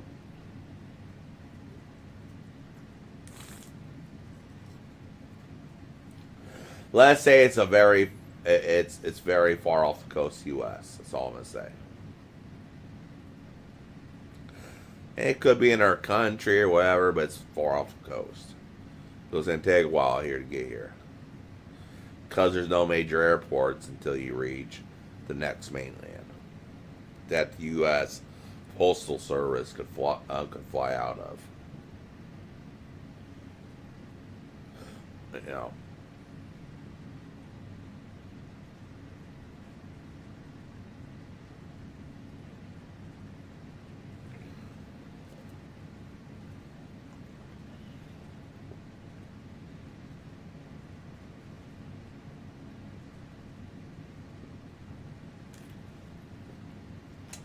Do you know how have you ever thought about buying like a plane for yourself? You can get used airliners for $12 million, and then have it set up and refurbished, and hire a pilot, two pilots. Do you have possess that kind of bread? At least get your own self a Gulfstream, or even for cheaper an reused airliner, and have it repaired, which would be cheaper for $12 million. Then set it up and have just the pilots that maintain it, then the pilots that would fly. I mean, I don't. I mean, I knew I had one friend that was a fan of mine that had a jet already. I didn't know if you'd want to get a small one, like and the one I was saying on Renton at the local airport here that can go like 1,200 miles or 2,000 miles or something for refueling. I didn't know what kind of funding you had for your company to do that, because instead if you fly all the time, you might as well invest in your own aircraft. And if you go overseas a lot, might as well get a Gulfstream instead of paying for first class and all that. By the time you figure out another 30, 40 years on your career flying and going on vacations, you might as well get a private jet if you already have the bread for it. So all the times you fly with a wife somewhere, and just think, you go on bigger vacations for cheaper. I mean, you guys just decide to go to Florida. I mean, it's cold up there, cold front, like it's gonna get real cold that weekend, or winter storms moving in, and you just lock the house up and fly to Florida for the until the winter storm passes, or you fly to one of the southern states and stay out there, maybe on the bayou, or no matter how far the cold front's going, you may even fly into Miami or Cancun. Stop, refuel somewhere like Kansas City or in Texas, or somewhere like Santa Fe, and going off to Cancun.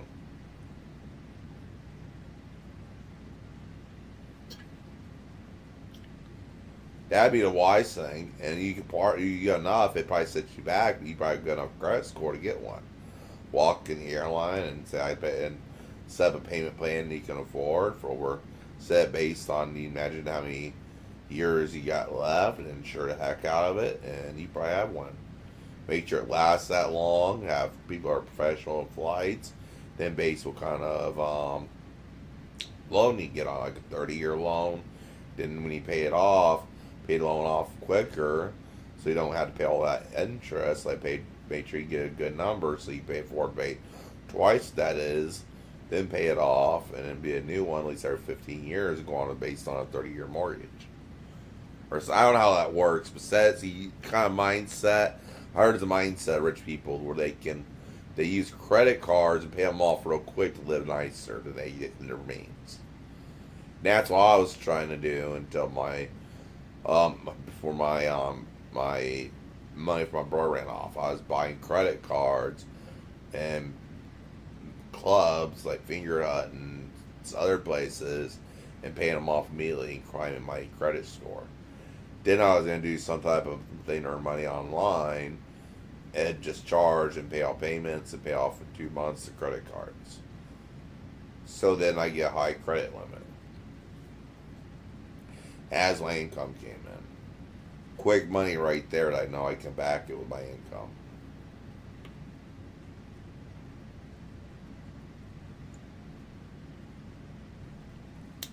And I heard that's why people like you can live so nice, because you always have twice your income. Or at least a little bit more, like a third more. Then you keep your cushion funds, and like people like you keep kitchen funds in solid metals like gold stored somewhere. Your cushions never in cash, because cash changes the value. Gold most likely will always stay valuable. That's what I do if I was wealthy. Keep my cushion, so in case economy goes to shit or whatever, lose everything, you have that cushion of gold. And not in an IRA, because they can seize that, but gold in a vault practically no one knows about. And boom, you have something still to retire on comfortably. You know, say there's a bubble and the stuff you're into, and it bursts. You'd have something good base a new concept for a company and scope out what's the next big thing. You always, Balzar, keep a backup plan and keep a backup plan and keep a backup plan. If a bubble comes in what you're into, look what's going to be good at least in the next 5 to 10 years in case the bubble's coming. And you be the first to pull out when a bubble starts. You have analysts look for any bubbles in your sector that would possibly burst. It may look like there's like a 90, 80, 60% chance of a bubble burst. You transition to something that's going to be the next big thing in 5 years. And when that becomes the next big thing, you're already a big company. Then also have a smaller company that's in the next big thing in 10 years.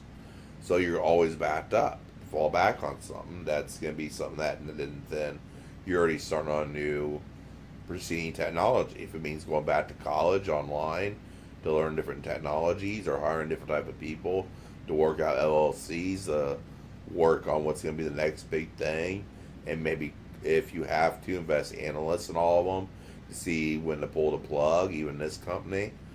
You know what I mean? Would that be a wise thing?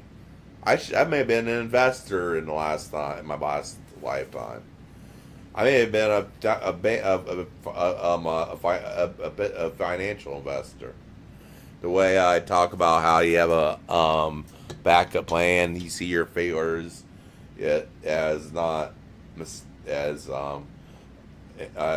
lessons learned, and you pick your ass up and keep going.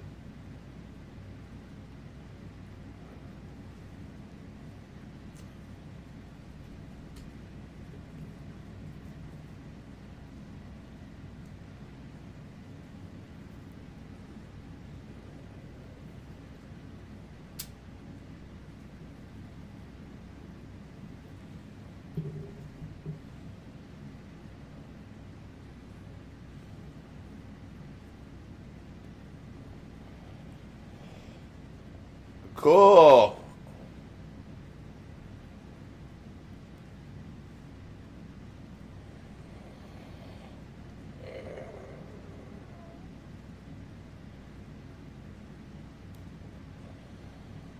Well, it's easy. Stay here. I'm kind of wanting company.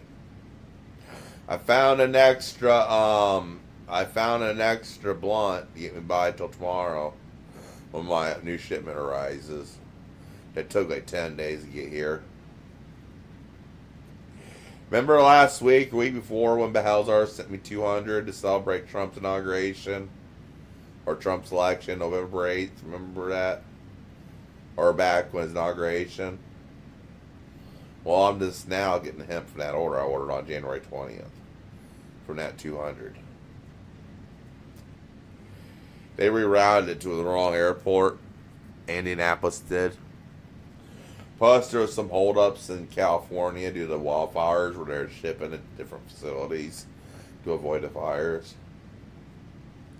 Maybe that means that that place I bought it from packed all their shit up and got it from another place, or it didn't even flew out of LAX. I don't think it says City of Industry on the main label. That's their main label, and now it says Hacienda Heights. And now it did say City of Industry. Alexa, how far is City of Industry, California from LA? City of Industry, California is 1,828 miles from Huntington, Indiana, and the coastline. Alexa, how far City of Industry, California is from Los Angeles, California? Los Angeles is 27 miles from City of Industry. California has the coastline. Alexa, how far is Hacienda Heights, California from Los Angeles, California? Los Angeles is 25 miles from Hacienda Heights. California has the coastline. Both pretty close.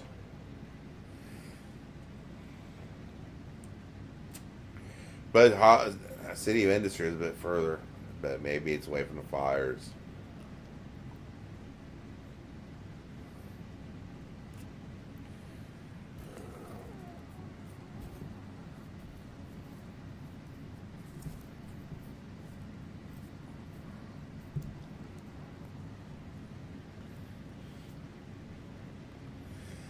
Maybe if it went more east or something. Or more west, southwest or something. Or more southeast or wherever. More to the south.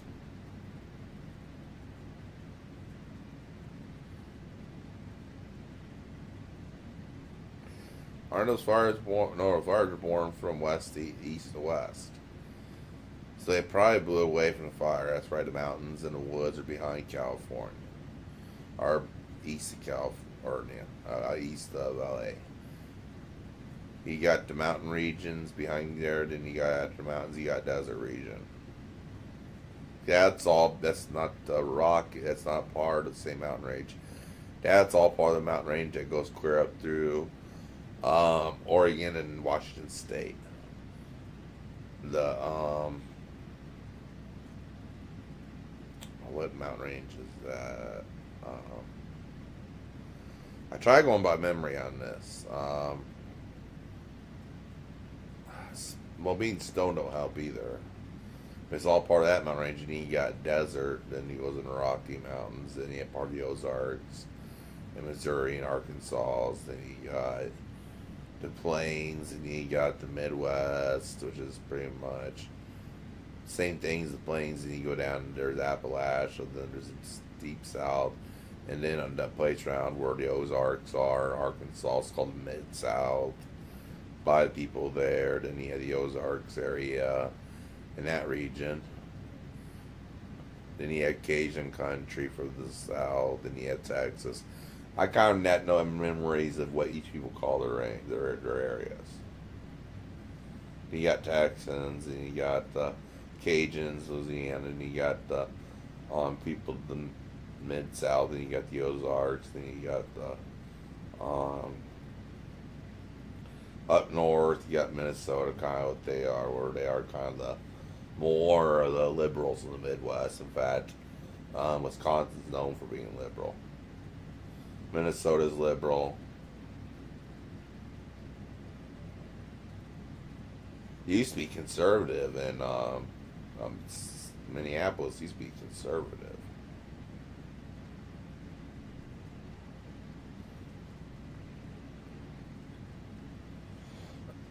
But yeah, he's kind of thinking past our country, and if you really study in detail what history is of certain areas of our country.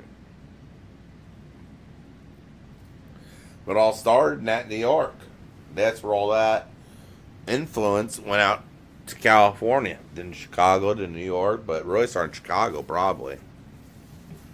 Because like Chicago is some of the, like Illinois, the state, Chicago, then Illinois. Chicago legalized a lot of major landmark things before any other state, like legalizing same gender relationships in 1964 was the first time in the state of Chicago. Then same year, Illinois, Chicago, Illinois, the whole entire state of Illinois legalized it. The state of Illinois is the first state to go on full do away with all their sodomy laws in '64.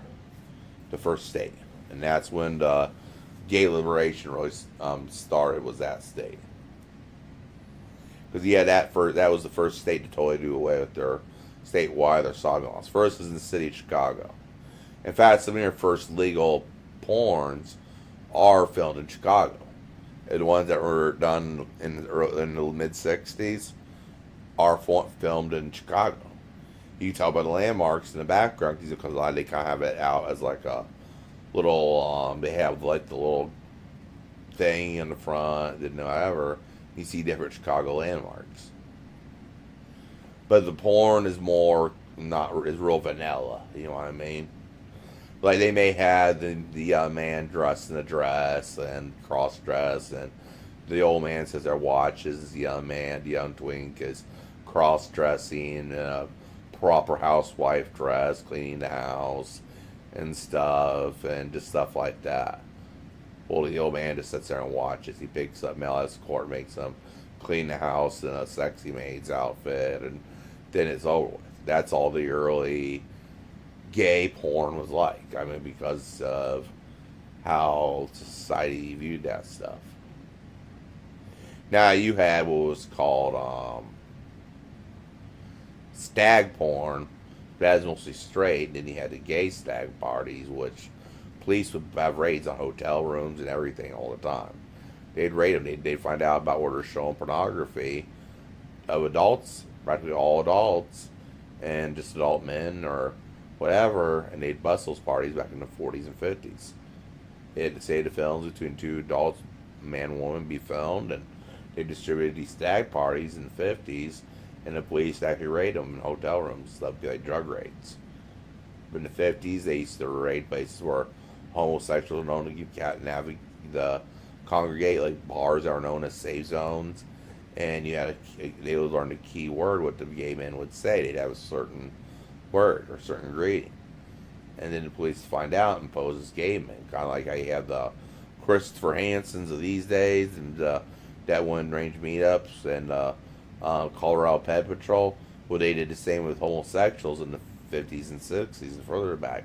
Like they'd have an officer pose as a gay man in a men's restroom, and they'd bust men out cruising. Or my uncle even did that. He was a police officer in 2004. He busted one of my friends. They held a sting operation waiting for men cruising. They had infrared cameras seen in the dark, and the city conservation arrested like 30 men for indecency for just cruising. They were all adult men, about 3 in the morning. That shows how conservative my family is. He looked for every loophole in the law. My uncle did. Arrest men for being homosexuals. All it was mostly older older consenting adults meeting out that bathroom and at the reservoir to do whatever inside the restroom privately at 3 a.m. and they caught the time and everything. He looked for loopholes in the law to arrest homosexual men. They still always have a car parked out there that poses as a cruiser. You go out there as about 1 in the morning, you'll see an undercover cop parked out there, and you know it's an undercover cop because there'll always be a same type of beat up car or average civilian car. But what's really in it, from my inside hearing, is there's a undercover officer in that car waiting for someone to come up and cruise, and they go to different cruising grounds like depart down at by where I used to live. They found out that was the cruising ground. So they sent undercover cops to look for other men who are cruising, didn't get them on a crime. They still do that in this town. They'll arrest homosexual men that are cruising for other homosexual men in our town. That's how far in the past this town is. That's how far in the past it is. They now send undercover cops looking for trying to bust 2 consenting adults that are gay cruising at a park at 2 in the morning. You know.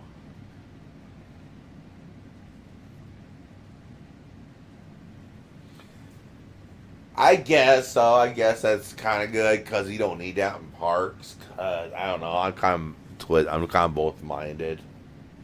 Now that you got the internet, I guess cruising's kind of unnecessary and can be dangerous. You don't know if it's a serial killer. So them doing that saves people from being a victim of a serial killer. But you still get a serial killer like on Grindr, but they didn't need to have your GPS tracked and everything. And that's why these guys practically are always caught on Grindr, because they track them through they find the phone they're on and then track them from that. New ones in. They'll trace every single type of account they have and how it's linked, and they'll catch them. It ain't like back in the 70s when Gacy went so many years, in the late 60s up to 70s, doing killing people because there was no such thing as electronics.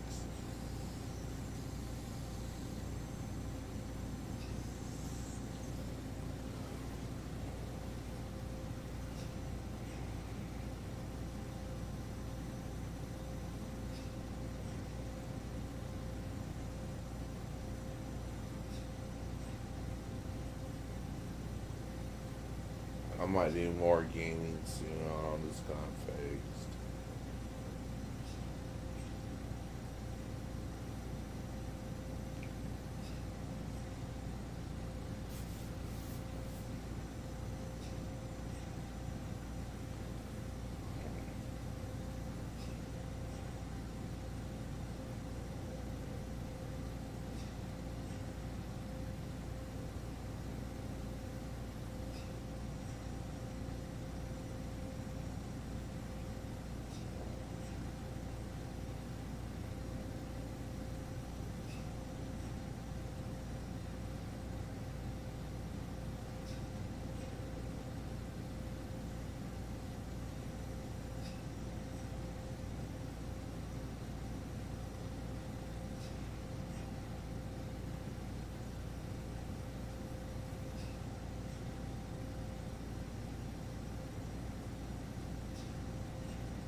No, I didn't. What'd you say?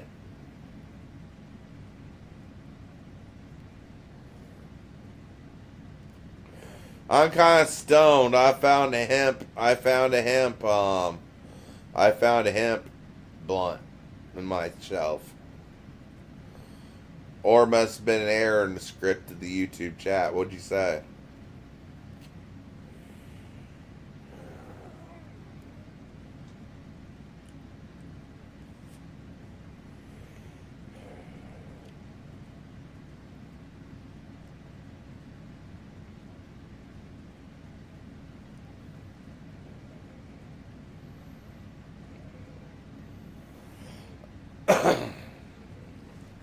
It's time for a big hole thermite in my pig, damaged pig voice.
baby. Want some treats?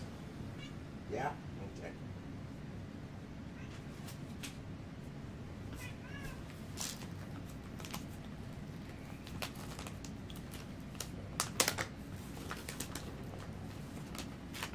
There you go. You're welcome.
Oh boy.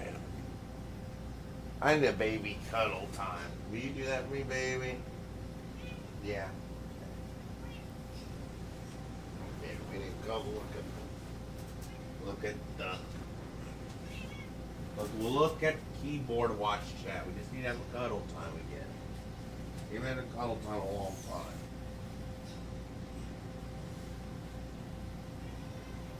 Don't start complaining, you gotta put in work, baby.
I'm just sitting here stoned, finally, and happy.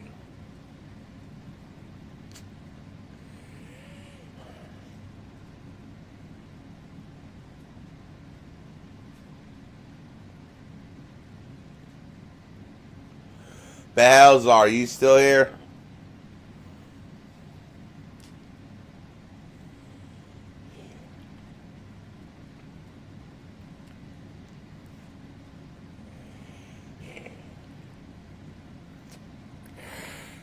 I didn't hail deep enough. I didn't get anything off that cigarette. My mistakes, I don't hail deep enough.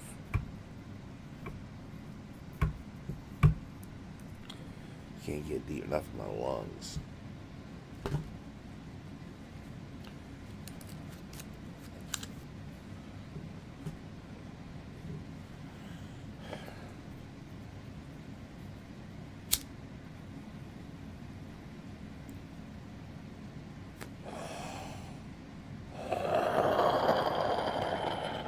There we go.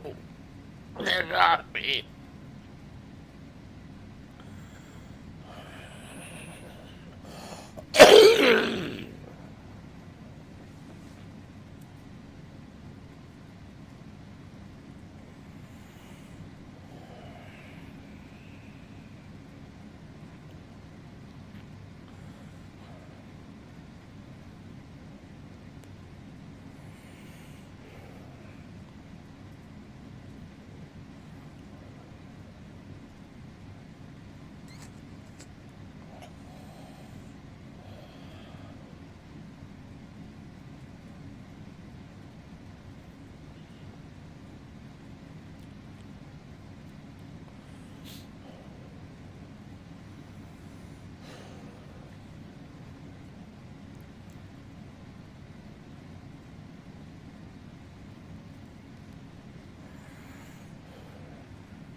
Behelzar, Joey, you on here, Joey? Look, I'm getting ready to chug a Red Bull.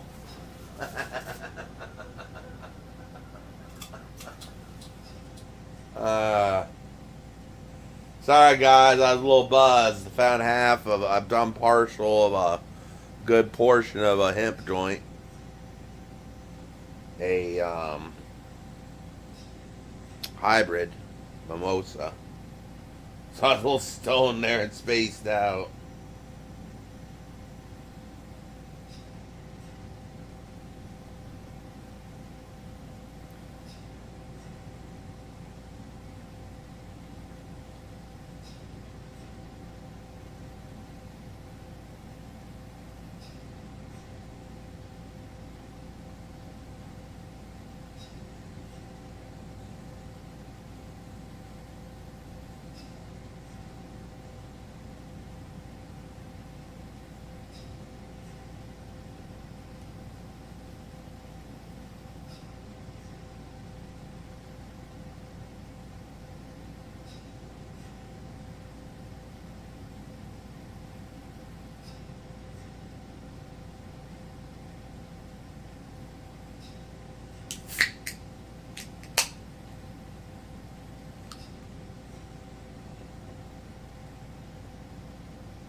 Hey, Joel. Hey, hip hop.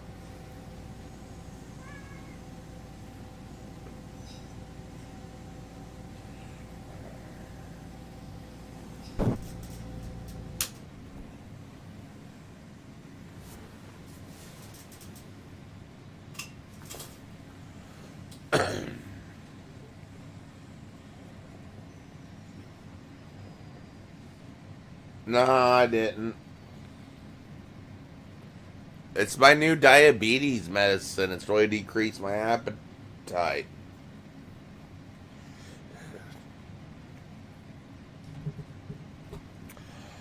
I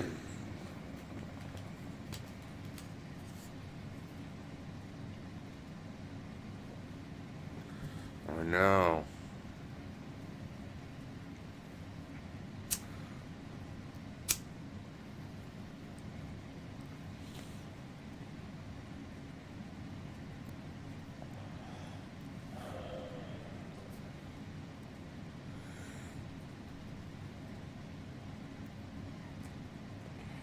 I may have me change back to that one I was on.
Well, just ignore them.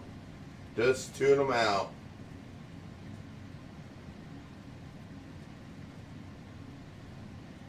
You come here and hang out and be safe and away from him. How's that?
I know. He got me permanently banned from Kick.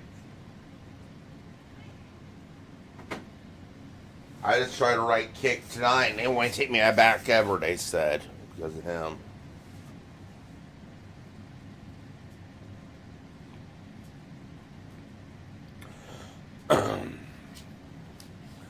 Order 66, I guess.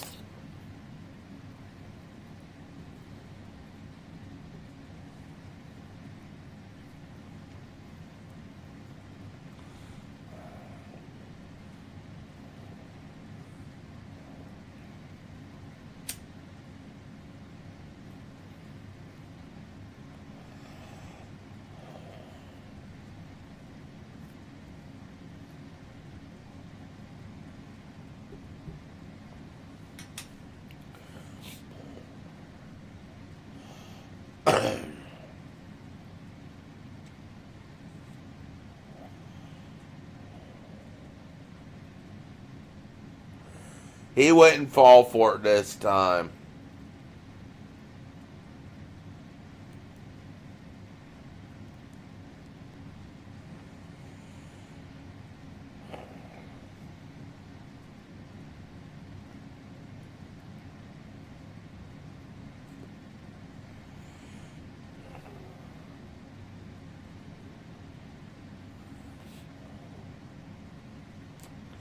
Send him a used condom. Like, send him a box of chocolates and pay a guy that's getting ready to fuck a lady boy the equivalent for a pack of cigarettes with a used condom when he's done.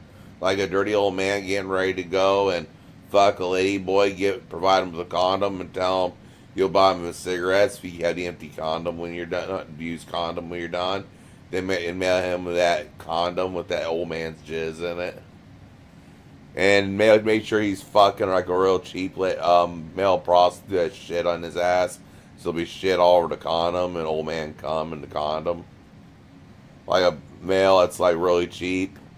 He's fucking like a poor old man hiring maybe a real cheap male hooker. So they have all kinds of shit on the condom and from the male's ass and the old man's cum in the condom and mail that to him in a plastic bag like in a little box. In a freezer bag, or like in a black bag, small black bag like you have for selling small items at your shop.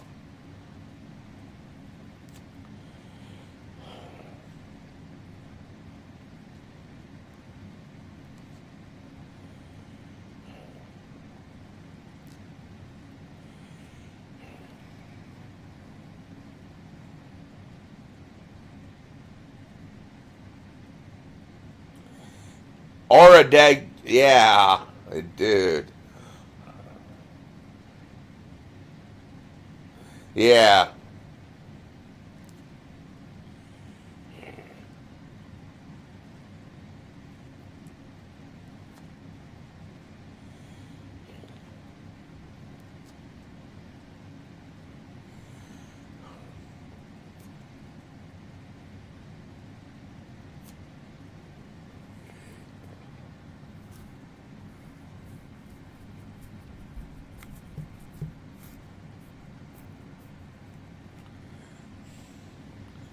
If I PayPal'd you money, could you send me certain items for now, from the black market?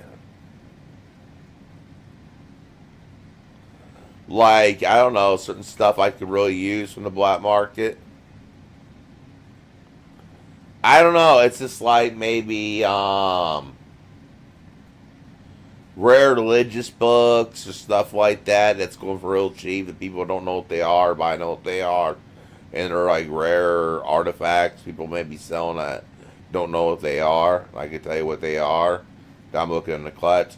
No, like religious statues, or books or stuff from ancient Christians. These in Iberia, or maybe the ancient blonde-haired, blue-eyed people. True.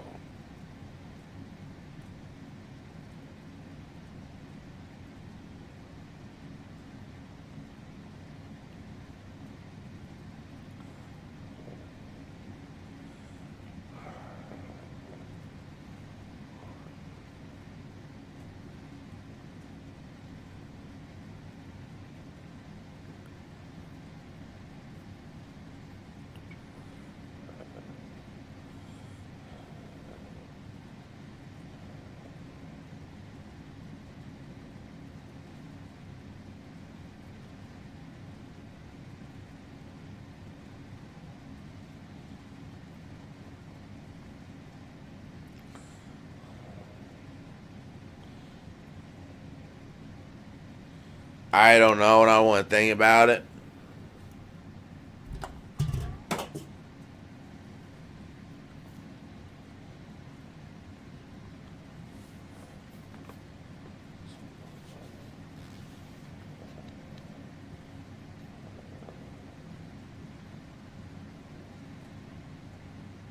Oh, it's like telling Joel Butch. I think the reason I can't eat a lot's my new diabetes pills really affected my appetite. I just have Baymax left over from last night when Balzar sent them in the fridge. I've been eating up a little bit at a time. Yeah, this new diabetes pills really affected my appetite.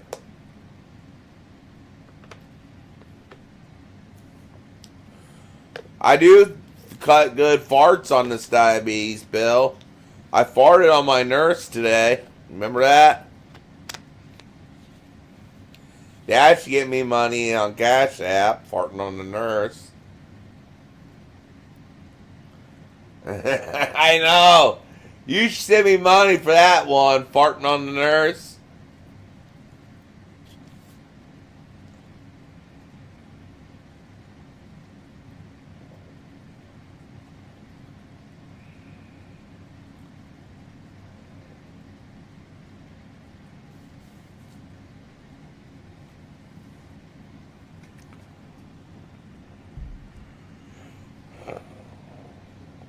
Yeah, it was.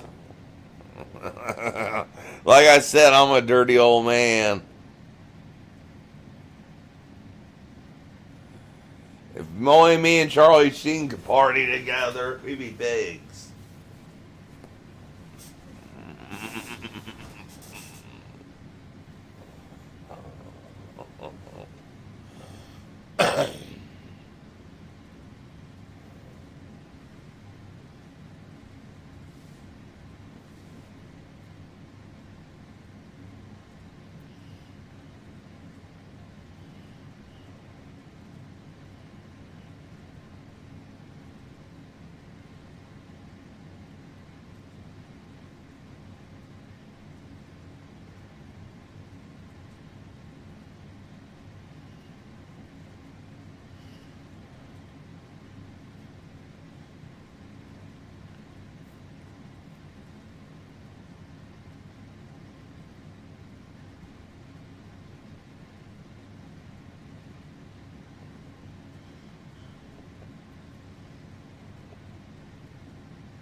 No, I don't even pay attention to that stuff. I try to keep away from all that drama.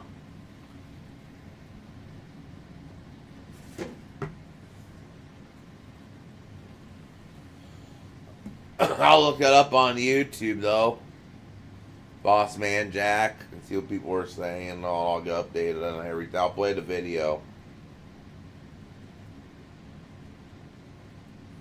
on my TV. How's that?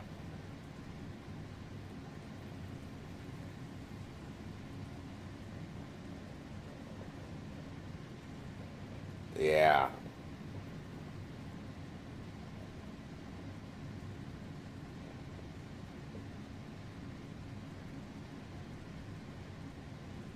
Twitch even kicked me off their platform because of the trolls. The trolls got me kicked off Twitch too.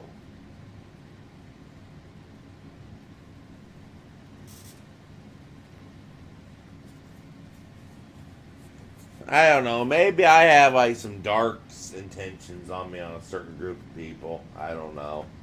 A certain group of people be unimaginable for me to mention that I want to do bad things to because of the torment I received.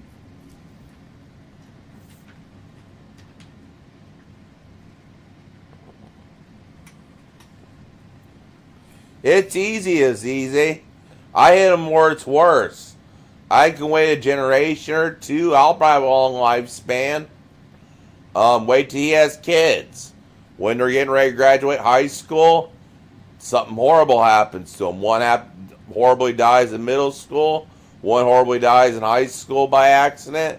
One horribly dies right before college graduation. Or grandkids. We wait for his grandkids in 40, 50 years. And they die at a real young age of something really horrible happening to them. I can wait generations to get back at them.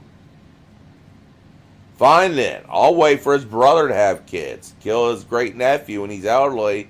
Say he has a young great nephew 50 years from now he cares about.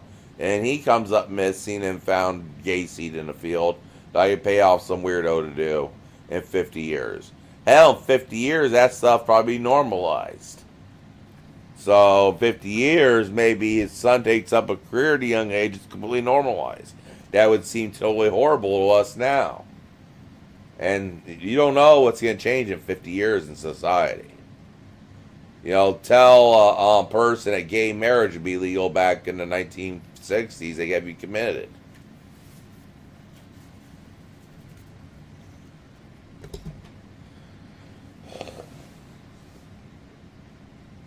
And make sure they just getting along into a type of work that he couldn't imagine 50 years before. I know.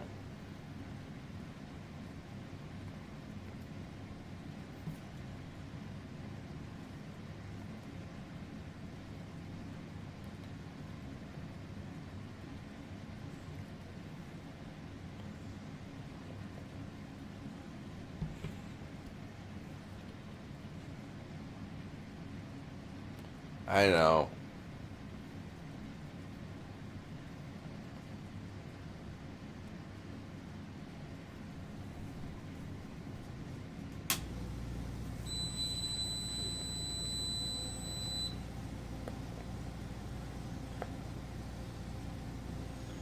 Send a couple homeboys to have fun with them. You know what I mean, Flexburger? Heavy hung where he won't enjoy it. Since he's gay already, picks up a brother, goes hotel with them. That brother has something frightening in his pants.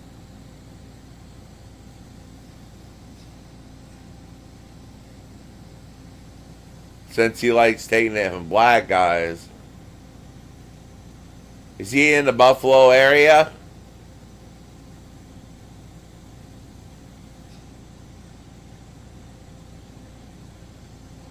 Well, no, I'm talking about Tyreek. Easy, have him seduce them in a Buffalo bar.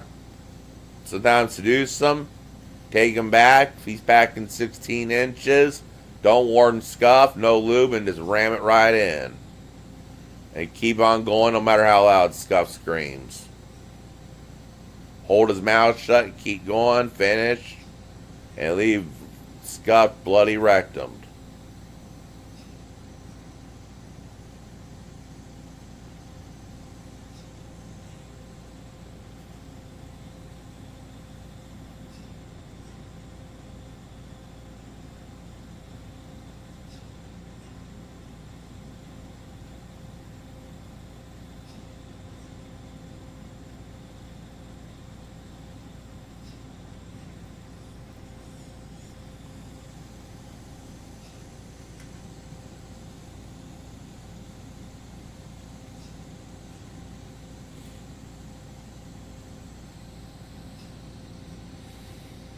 I don't know. I don't know what to do about it. We'll think about it.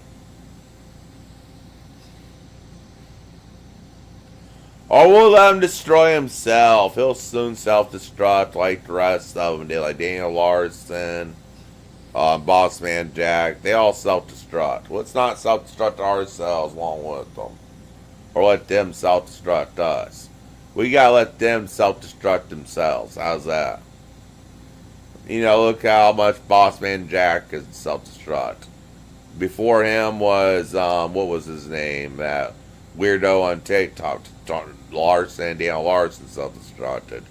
Next will be Scuff by self-destructing. Let their own habits or crazy mental illness get to them.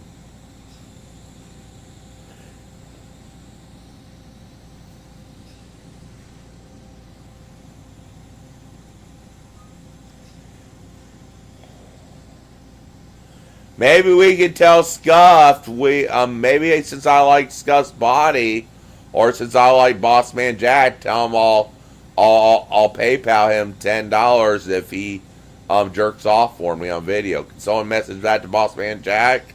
That if he comes on Discord and jerks off for me, I'll PayPal him $10 for the gamble tonight.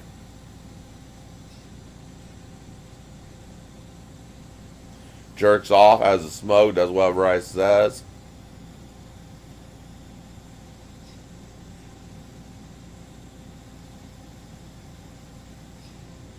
I'm going to... Oh, wow.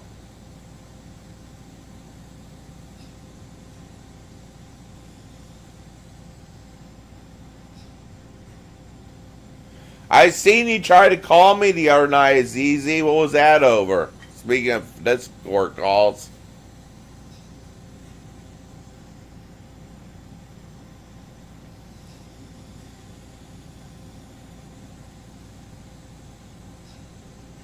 Oh, okay.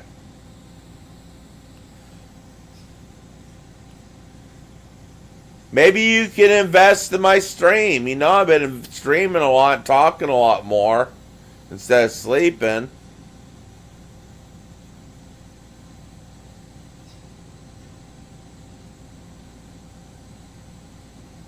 It's just I have those couple times once a month where I sleep a lot for a couple days.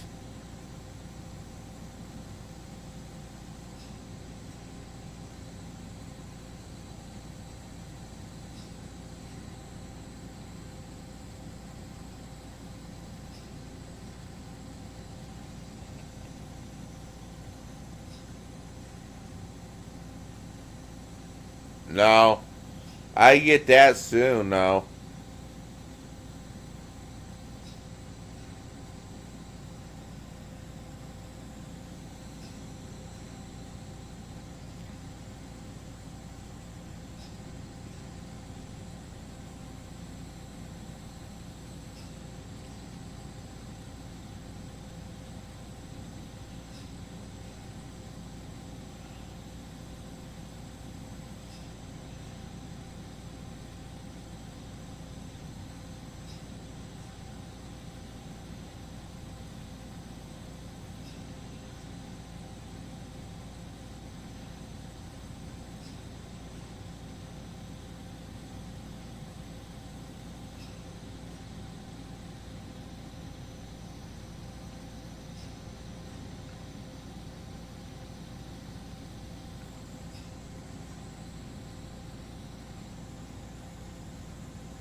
once a month.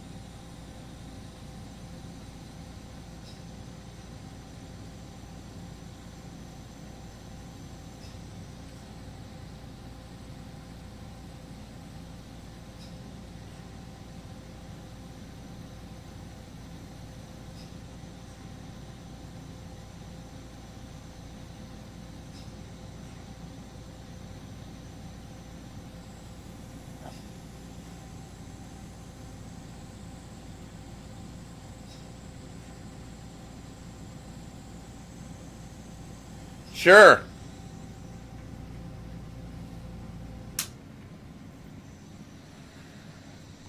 Where Joey's at tonight? Maybe it's because it's a school night. I can't wait till he graduates.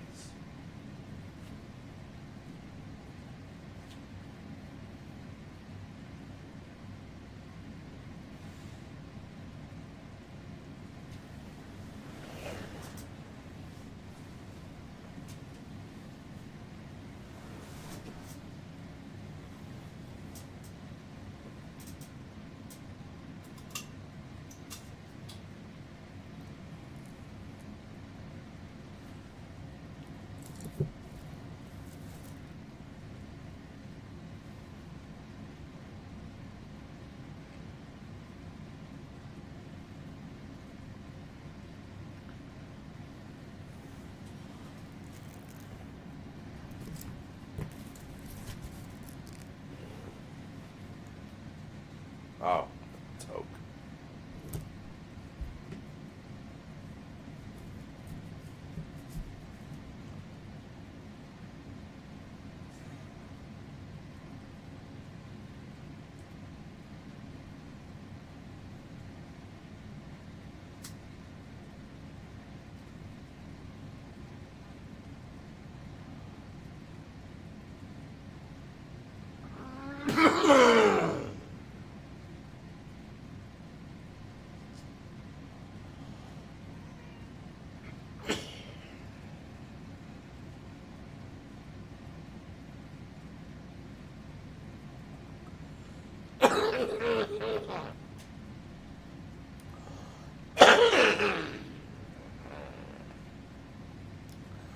Hold on, guys. Never mind.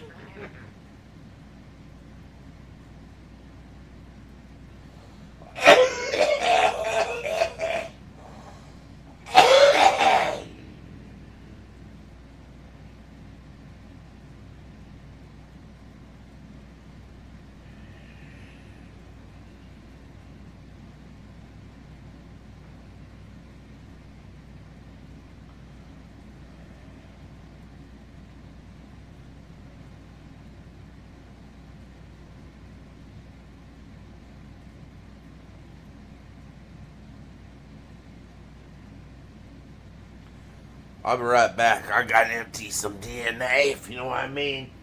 I'll be back like in 5 minutes. I gotta release some DNA. I'm so blue balled.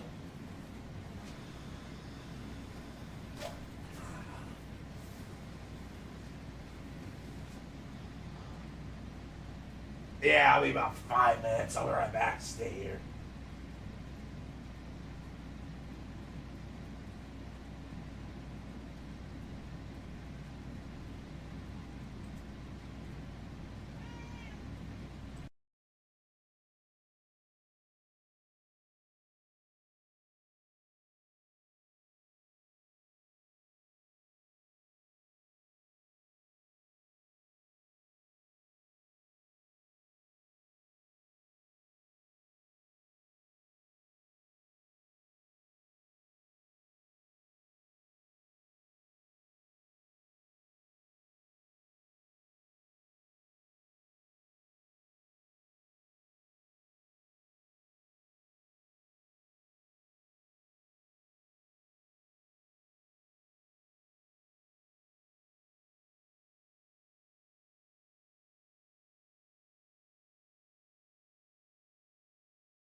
Monthly DNA cleansing done. That's how good that hemp was.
Poojan, you know what Christianity has taught the wrong subject on?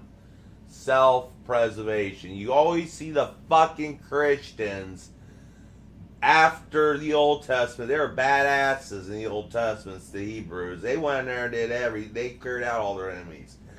Then you see in the first centuries, after Jesus comes walking down after he's visiting India as Hare Krishna, he walks down the Middle East. Then he becomes Horus in Egypt, and at another time. Well, anyway, old Jesus tells these new Christians, oh, just lay down and let the Romans kill you. I think those of us been think Dr. the Middle East needed a Darwin reward, which I know India was highly advanced back then. So he taught you guys self-preservation. You had blonde-haired, blue-eyed people. Thank the people who brought that to India. Well, and you kept that to this very day from when Hare Krishna was there. Jesus sees these barbarians in the Middle East, a lot of them around that area. There's certain parts of the Middle East that were very advanced and brought mathematics, like the Arabics, but you had the semi-Arabs who are more the, you know what I mean is easy. You got the people who are like the Arabs and the Persians that maintain good infrastructure, like the bad people, the descendants, the Babylonians, and all that. Then you got these people who are always desert dwellers, right? Way out in the middle of nowhere, maybe like one place to another. They end up camping in the old. You guys mostly from the Fertile Crescent. These people are down here in modern day Palestine. I don't recognize Israel, by the way. I call all that Palestine. You know, they're down here in Palestine. You got a couple of you got a couple of butchers, the north in Syria and all that. But they weren't Christians, right? They were people that worshiped local icons and stuff like that, or fell under the Roman gods. Well, you got to go out to 100 AD. These Christians are sitting there surrendering instead of fighting, and it takes them a couple hundred years. And they aren't the ones that overthrew the Romans. The Germanics did. They were the fighting force. Everyone says, oh, Christianity was the fall of the Roman Empire. All the Christians did is converted most of the Germanics. And the Germanics took hardcore fighting. And a lot of the Middle Eastern Christians always chose not to fight back. What was happening in Syria? These families just go ahead and hand over their daughters when ISIS comes in. If that was my daughter and ISIS was coming, I'd kill every single one of those ISIS guys coming from my daughters. But these Christians, you see all these Christian girls selling these ISIS auctions and stuff, and you wonder how dumb is that an idea of Christianity, we have Islam to teach you to fight and preservation. He taught the Indian people. They've been around for longer than any civilization here on Earth. They've been around, because he came as Hare Krishna. They go back further than modern Europe and even ancient Palestine, because they had Hare Krishna that taught them about the Aryan people and welcomed the Aryan people down and then handsome. I believe that if Hitler won World War II, Indians would have been honorary Aryans. I saw a YouTube video where there's an alternate history, and since the Indians were good assets in helping to drive out the remnants of the British Army out of India after the Axis power victory in World War II, he declared them honorary Aryans, and he knew about the history. If he would have won the war, you guys would have been honorary Aryans. He said Europe is for Europeans. You guys would have had your region in India, and Americans would have been left for Americans. He wanted peace with America, and he wanted America to be for the Americans.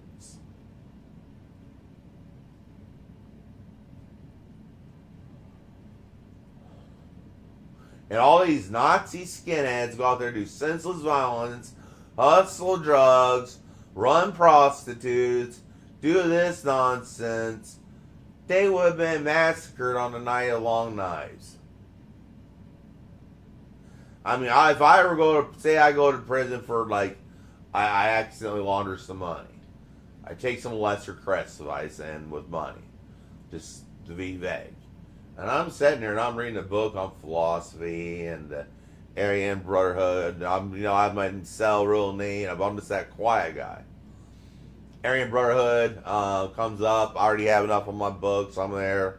I don't take anything. I just kind of quietly just nod my head and kind of go on, just stand there stone cold.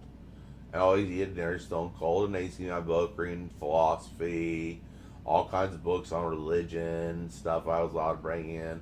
I don't know, Bride Guards let me in and have everything paperback edition, different Bibles and different philosophies, world history, and pretty much one night someone comes in and takes, let's say the only act I take is someone comes in get my meth fuck with me, and I fucking bite their fucking nose and ears off and eat one of their eyeballs out. That's what I'm doing. I'm going to prison. I'm going to start fucking, and a guy, how they test you? I'll take one of the guys' lunch for his face, start eating his face. Just be quiet in there all day. And, hey, Joey, I know, I'm just talking about how they always fear that quiet guy in prison.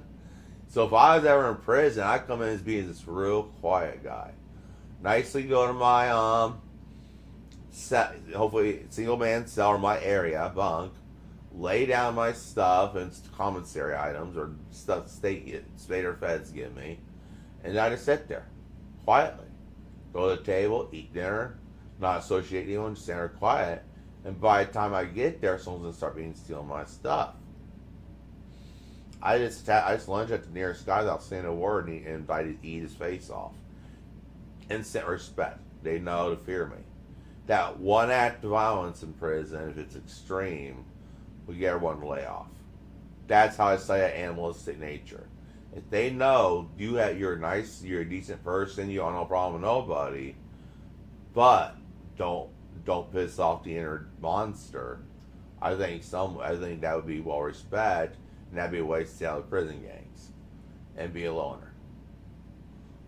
If you just do something horrific to the first guy that takes your shit and stuff. Well, anyway, how you doing, Joey? I guess I thought about that stuff because I watch a lot of stuff like JD Delay on YouTube. But the first person that got me into watching people who've been in prison on YouTube was Big Herc. You heard of Big Herc? Then you had that Aryan Brotherhood guy. He just changed his name to Redeemed. And then, the one that just beat up that guy in that exercise gym. They were exercising. I'm stoned. I found half a hemp joint in my house. Yeah, I found half of him.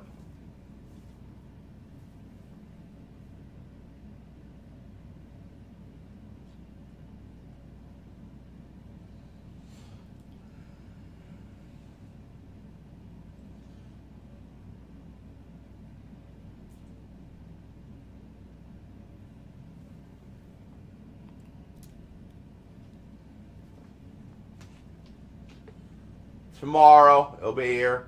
It got delayed some.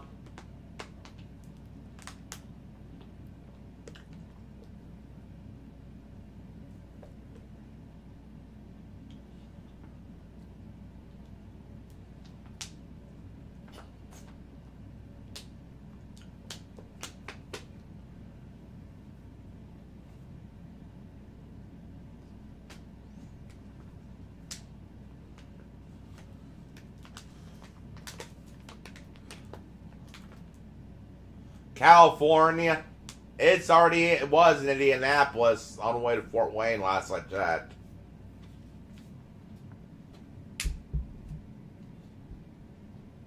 Or Fort Wayne, coming in Fort Wayne, so now it's coming here. Party is here, getting ready to be shipped out in the morning to mailboxes. When it first time it right in Indianapolis, they accidentally shipped it out to Omaha. Yeah, it was Omaha, Oklahoma. It was Omaha, Nebraska. Or, yeah, it was Omaha. No, not that. Oklahoma. Tulsa, Oklahoma. Then it came back to Indianapolis, then sent to Fort Wayne. It was gone from Los Angeles.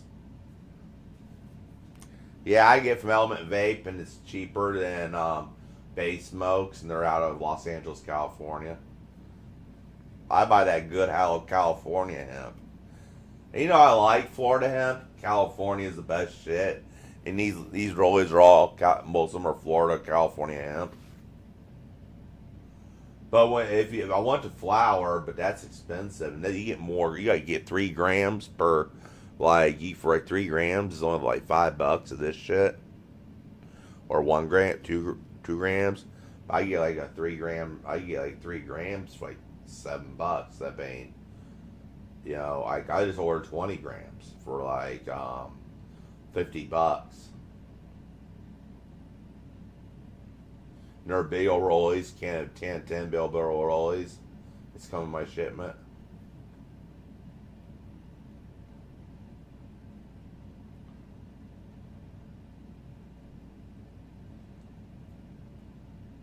Plus, it's all sativa. Not sativa, but indica. Ordered a bunch of indica. You want to toke one smoke cigarette, Joey?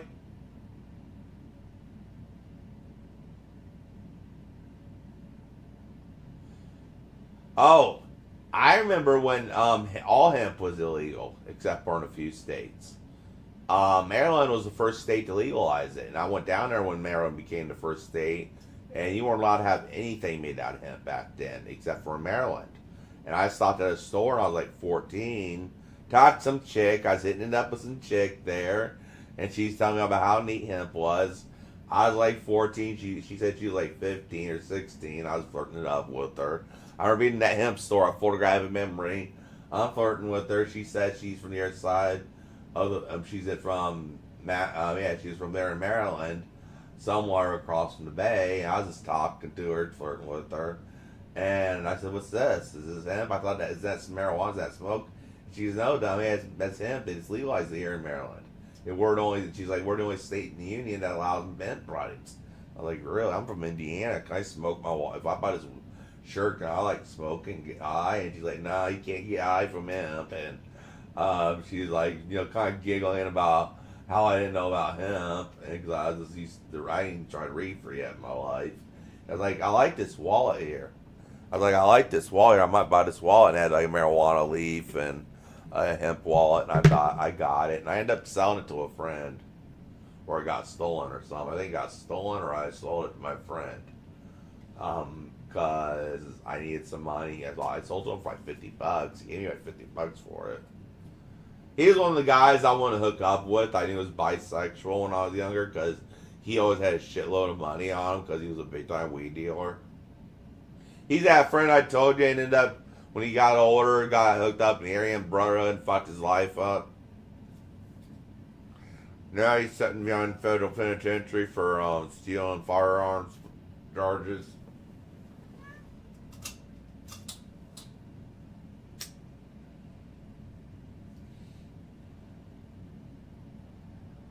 But I never want anything to do with the Aryan. I told him I used to hang out with the guy that was the head of the Klan in California in the early '60s. It's Tom Metzger. Look up that name.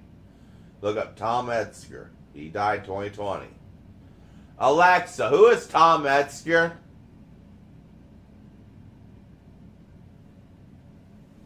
Alexa, who was Tom Metzger? Thomas Linton Metzger was an American white supremacist, neo-Nazi leader and Klansman. He founded White Aryan Resistance, a neo-Nazi organization, in 1983. I used to talk to that guy at least 3 times a month on the phone, Tom Metzger. Tell you how far I've come? I was talking to the guy that all the Aryan Brotherhood answered to. These are guys that you would be your underground Nazis and everything. He got the original Nazi skinhead movement going in California. He was the head when California had a Klan, a statewide Klan. He was the grand something like the head of it, the entire head of he was the leader. He was like the grand wizard of the entire California Ku Klux Klan. He had pictures on his website of his family, him and friends in the Klan in California in the 50s and stuff. It was old ladies. You take off their hood. Did you know you can see your school if you found a Klan rally in the woods? The Klan is still active, probably even in liberal states like New Hampshire. You know why they wear the hoods? It could be your school, the old lady librarian from yours, or the old lunch lady. It's men and women. That's why they keep their heads covered. And they hide in society. They hide in plain sight. They go out into town and observe. That's why when they gather, they're wearing hoods. They're not cowards. That's how they can bury themselves in society without anyone knowing. You can't tell anyone you're a Klansman if you're a Klansman.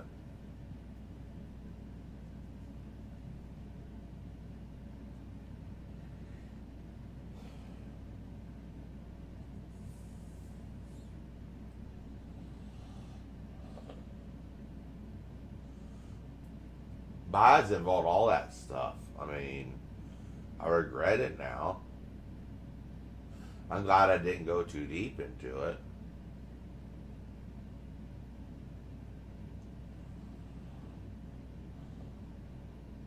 Had a few funny things happen to me, but not much. Like funny things, I knew someone was sniffing.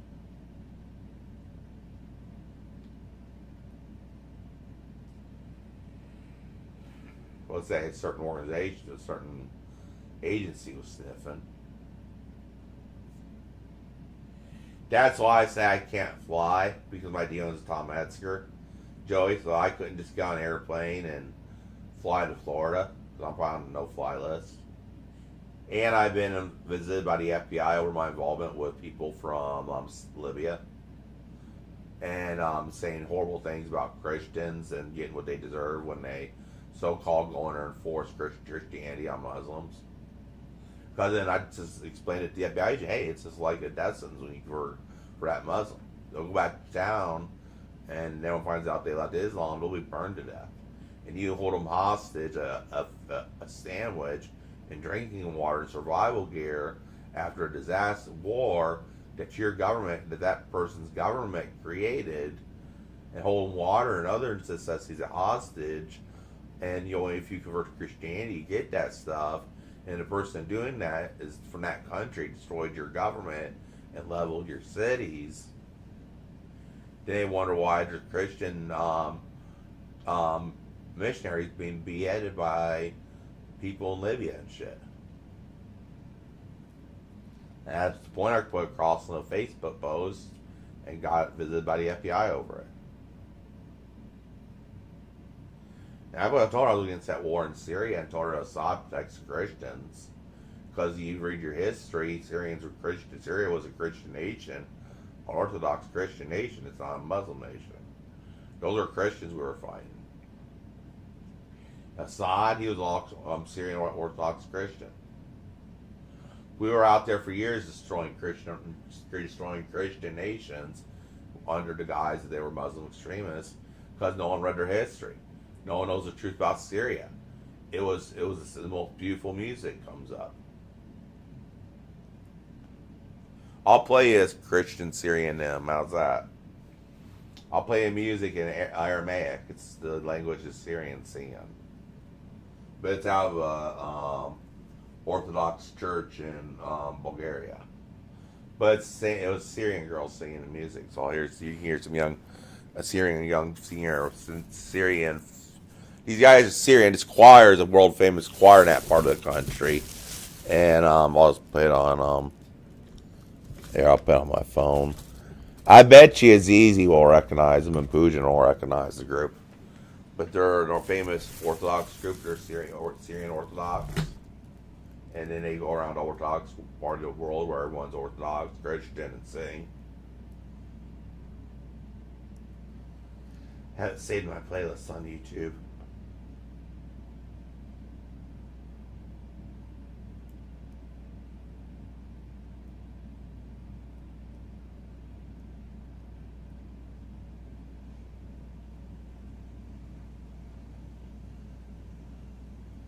Oh wow, what's this? I like seeing this Nerd Art Dice video.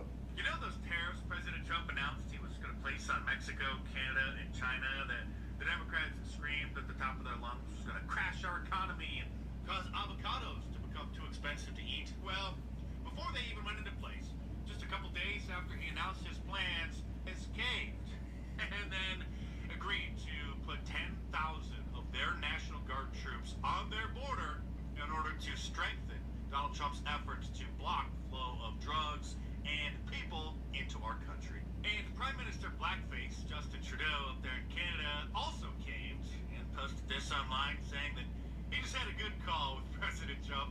Canada is going to now implement their $1.3 billion border plan, reinforcing the border with new choppers, technology, and personnel, enhanced coordination with our American partners, and increased resources to stop the flow of fentanyl.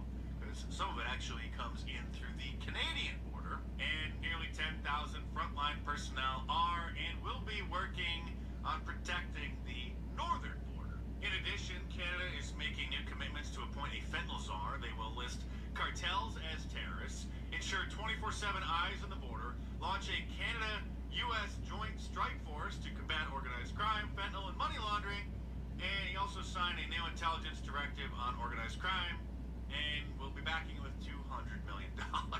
So the tariffs, again, which haven't even gone into effect, have been paused. And this was all part of Donald Trump's brilliant negotiation tactic. Anybody who works in sales or negotiations knows that if you want something, you ask for 2 or 3 times more than what you actually want.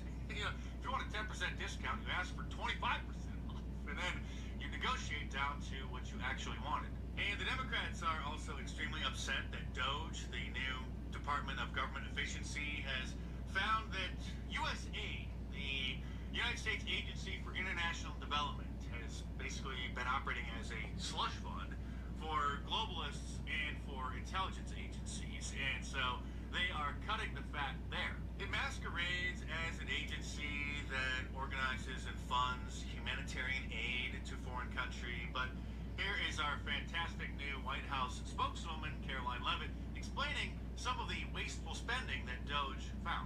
And here's the reason why Elon Musk and others have been taking a look. Because if you look at the waste and abuse that has run through USAID over the past several years, these are some of the insane priorities that organization has been spending money on. $1.5 million to advance DEI in Serbia's workplaces, $70,000 for a production of a DEI musical in Ireland, $47,000 for a transgender opera in Colombia. Hey, watch more guys. For a transgender comic book in Peru. I don't know about you, but as an American taxpayer, I don't want my dollar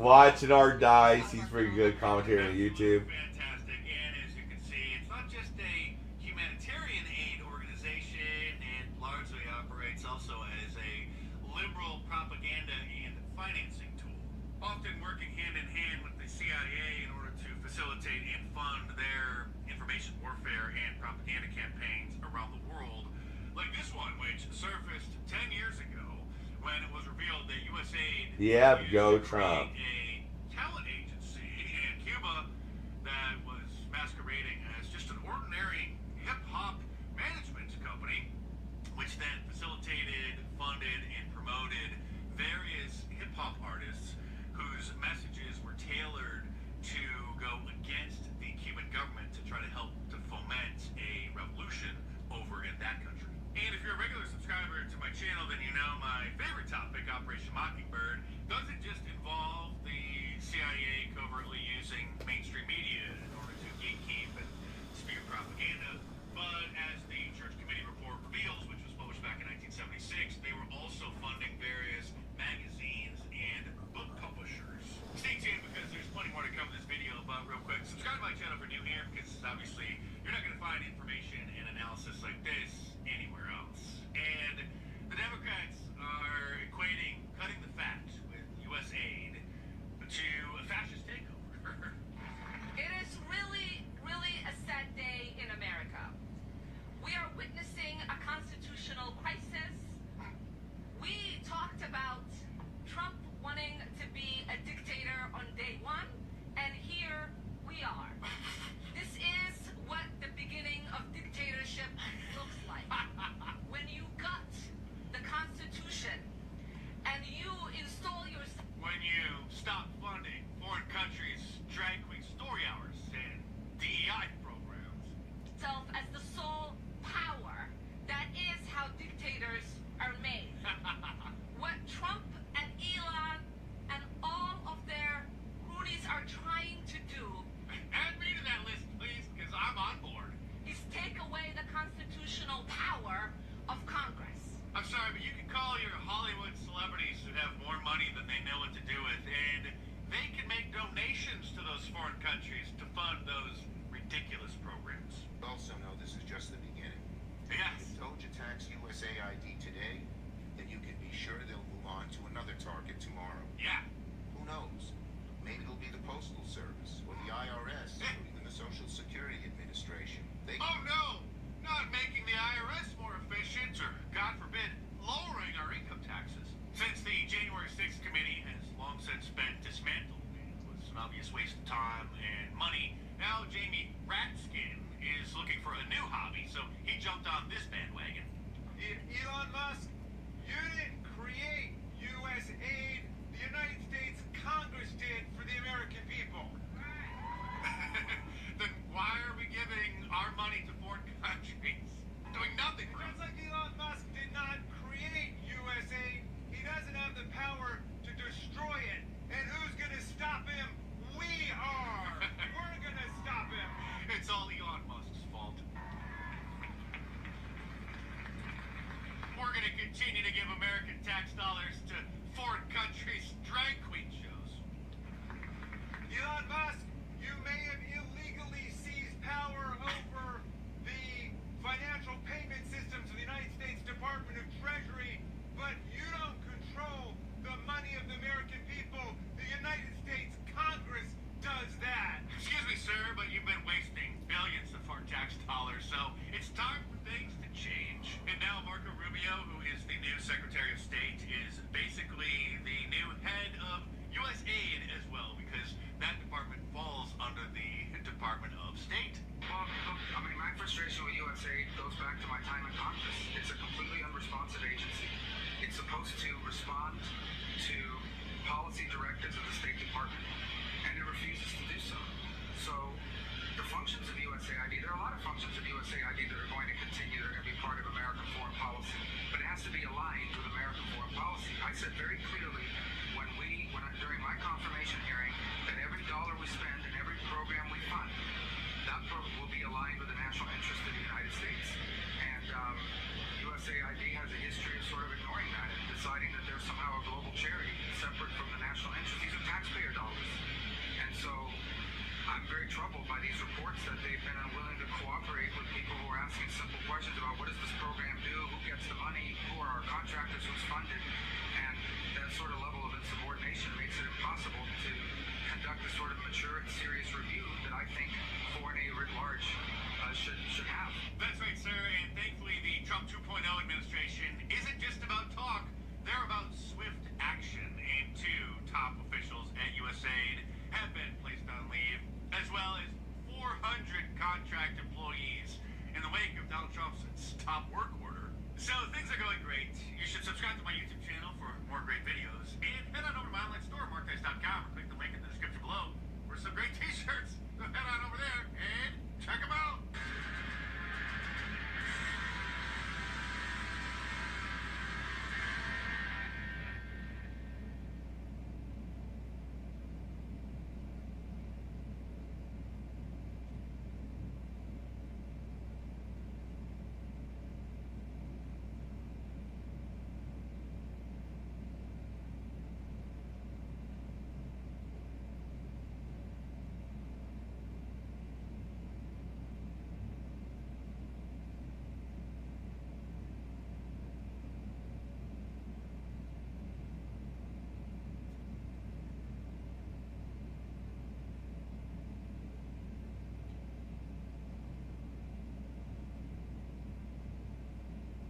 Oh, he hasn't played that song. So I'm buzzed. I'm high. Joey, you still here? Alright. I got distracted.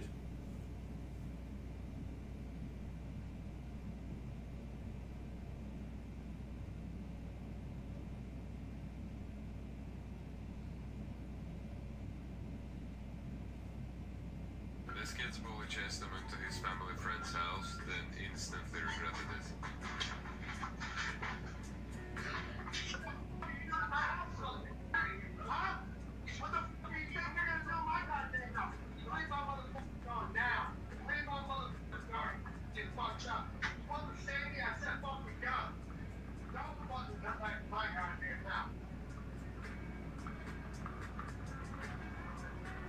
This kid's bully chased him into his family friend's house, then instantly regretted it.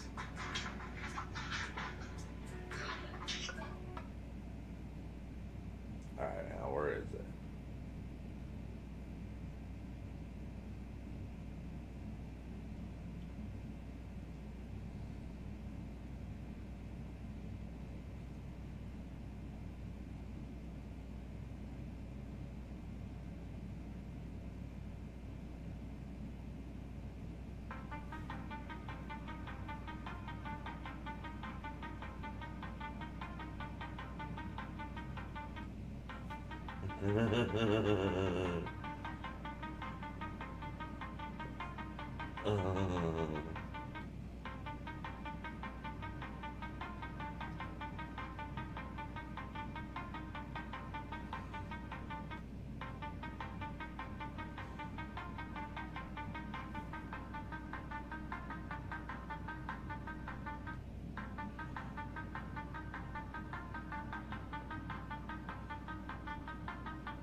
No, I still got some. Cause I got my from my dad already bought me a carton. Now I bought $5 5 packs out of my PayPal. I haven't bought any cigarettes on my benefits yet. Just $95 for groceries and stuff. And I bought my inhaler stuff and something else. I forget.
There we go.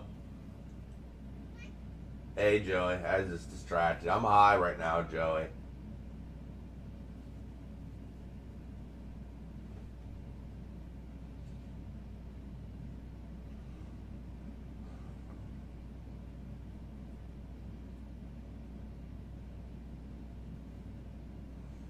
It's already 1 in the morning. That's baby trying to tell me.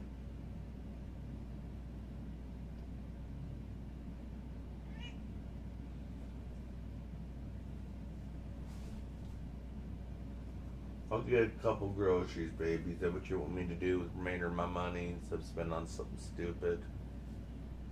I'll download GTA and we buy. Let's see how much is left in our PayPal account.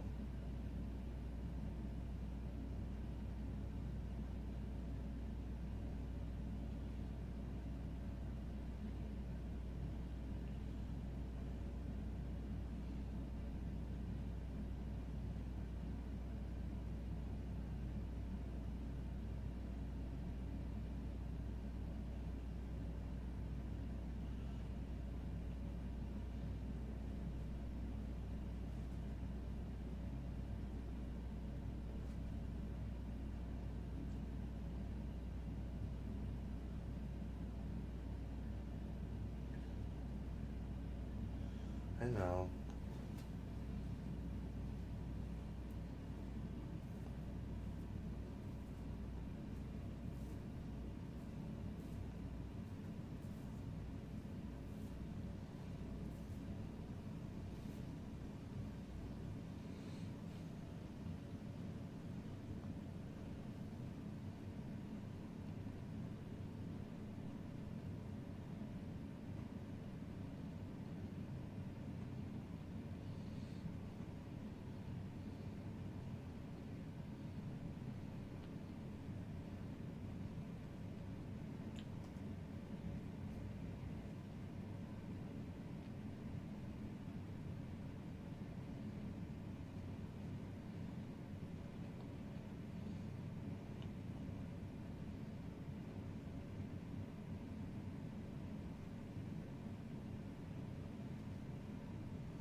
Alexa, call Dad. Calling Dad's mobile from Beachland Celestia.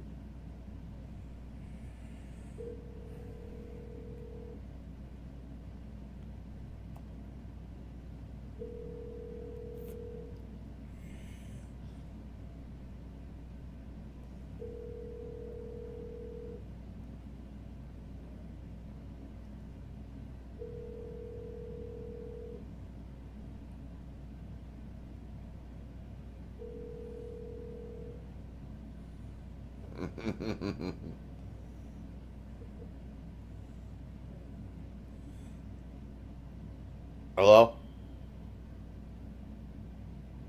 Dad? Tone, please record your message. When you've finished recording, you may hang up or press 1 for more options. To leave a callback number, press 5. Hey, Dad, I hope you get this message. All I gotta say is you're one wonderful and tough dad, meaning you braved to a lot to raise me up so well. Adrian, well, he just was. You tried best, Adrian. You gave Adrian everything, too. You gave him the Nintendos when he wanted it and all that, and you try your best. When my balance runs low, you bounce me back up and all that. And about all your hardships, you became a wonderful father. Now let's look at Donald Trump. Got all of his hardships. Look what he's still doing. He's older than you, and he went through that past 4 years around your age of the world wandering him under the grail, and now look at him. He just beat Mexico and Canada in less than 1 day and got all the stuff stopped coming across the border. With threats to the terrorists and for the terrorists own way. You can still fight like that and work from home. Look towards Donald Trump. Quit listening to negativity in mainstream news. Study that guy. Read some of his material. Watch his old interviews. Just study the guy. You know how they teach you how to study people in the Marine Corps? Study the guy like that, or psychoanalyze him and try to become like him. And you have another 20 years. I have another 40 years. And we both can be the best John and Donald Trump in this area, or we move to Bellevue. We retake the Waters name in Bellevue. Because we were the ones pretty much that were ran off, or we stay here in Huntington and build a name for ourselves. And we can do it. Can't is not a word. We can still become filthy rich with hard work and help others and have the life we deserve. It's called making can't a word that doesn't exist. And that's my goal for now, is can't does not exist. Love you, Dad. Bye. Alexa, hang up.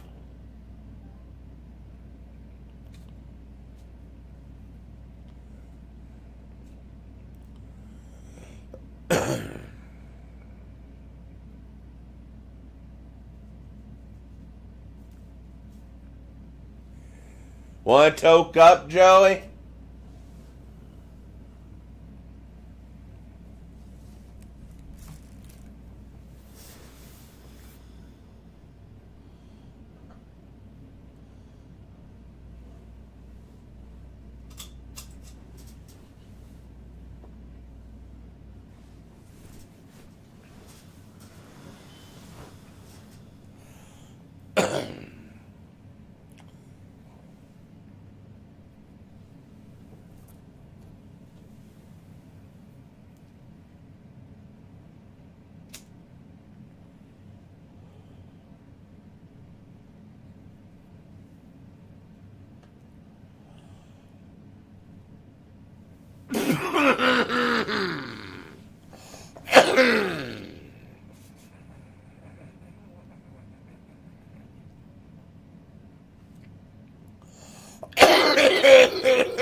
Who knows? Maybe we can start a skit once you move in here.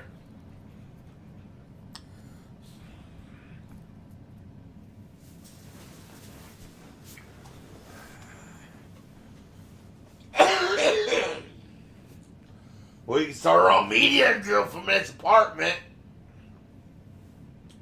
Me and you are co-hosts, like on a podcast or some type of YouTube streaming like this.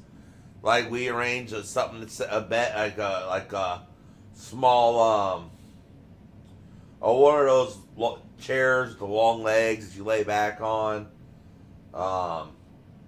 You know, like the chairs that look like a bed, or you lean back on something like that, and you're next to me, and we just chat with the audience, drink Mountain Dew, drink Red Bull, smoke, joke around on YouTube. That makes the channel grow.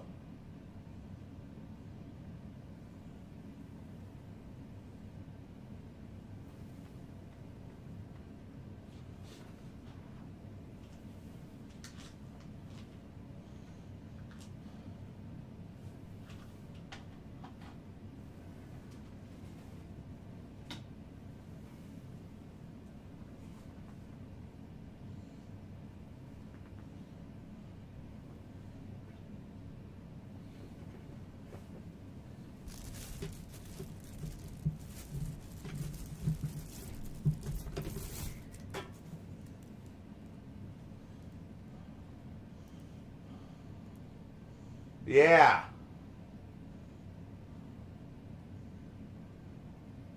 True.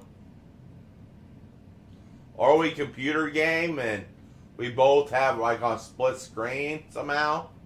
Like we have one computer we stream into that's like XSplit or something, or we have both our gaming up and we're in the same lobby talking to each other and we're both on the same screen. Like I have you on my screen on webcam or on webcam, and you're in the back room on your computer, and say Balzar buys me a computer and stuff, and you get a decent computer. You have a nice computer already, but Balzar, maybe it's easy to invest. Invest. I get the 150.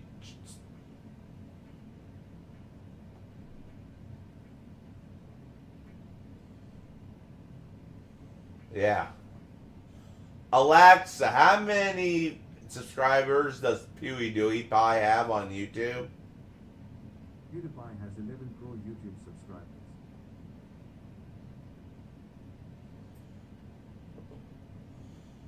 $150 million subscribers.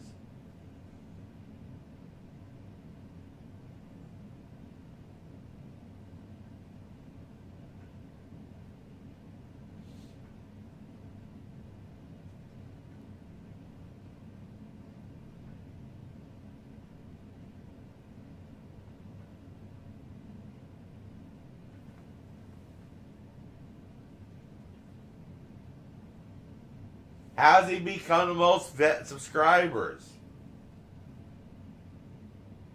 Oh wow! How'd he do that? What was his? What was his trick?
Oh, wow.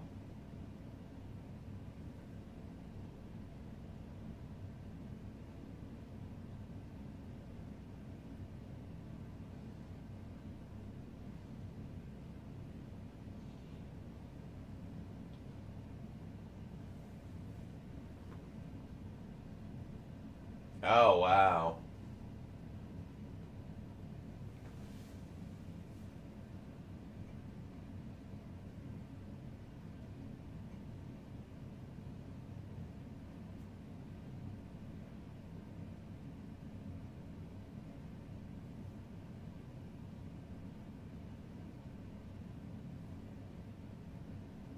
That's when I see evil, freaky Billy walk.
Alexa, turn volume up to 7. Alexa, tell me about the YouTuber Smoking Heck 28. From Wikipedia.org. In August, he was swatted while live streaming on YouTube. Oh my God!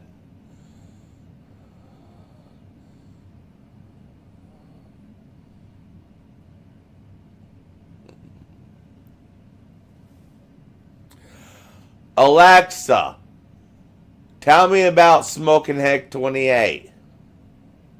From cancer.org. Smoking can also increase your risk of bladder cancer, Alexa, neck cancer, and kidney Alexa, cancer, among others. Alexa, tell me about Kick streamers King Hick a Kick. From Dixer2.com. On June 21st, the two Kick streamers were IRL live streaming as they attended a bare knuckle fighting championship event in Florida. Nope. Alexa, tell me about Smoking Heck 28. From NIH.gov. The smoke's carbon monoxide decreases the blood. Alexa, tell me about the social media personality Smoking Heck 28. From Wikipedia.org. He has a brother who is also a social media personality. No. Alexa, what is the most viewed video of YouTuber Smoking Heck 28 on YouTube? From Wikipedia.org. As of August 2024, his most viewed video, entitled Moving Hook Won't Let You Miss, has over 28 million views. No, I can't do it.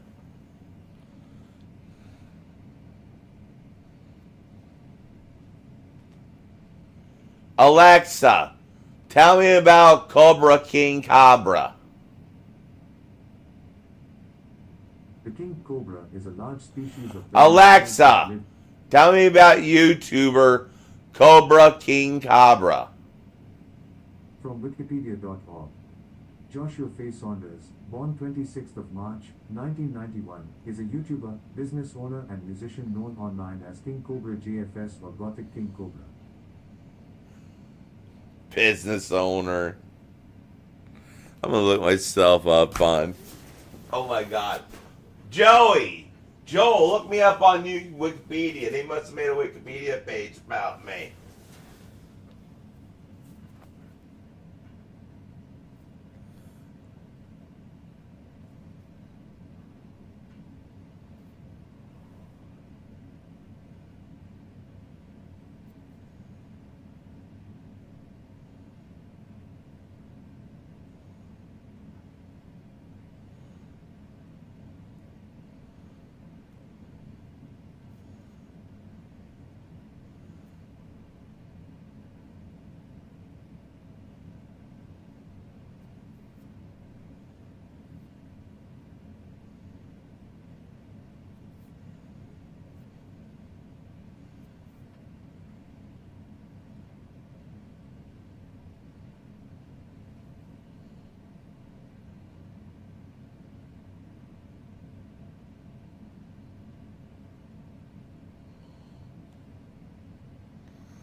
Alexa, tell me about YouTuber Universal Church of Smoking Hate 28.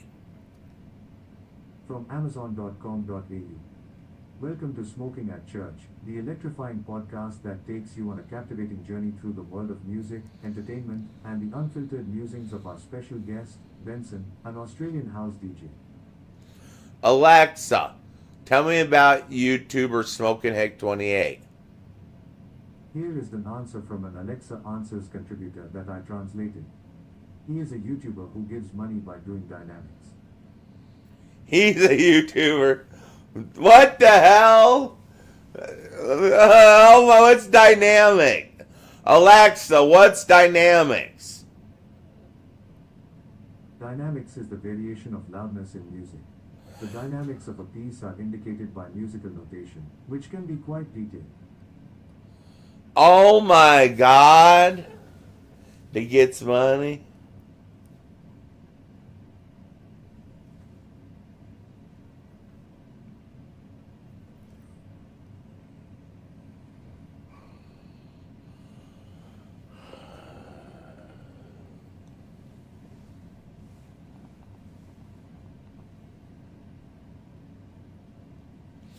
Did you ever have an entire basketball team from a local college come in and make you lick their sweaty armpits clean?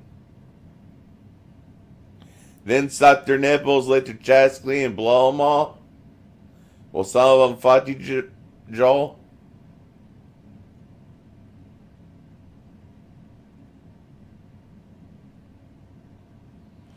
I wish.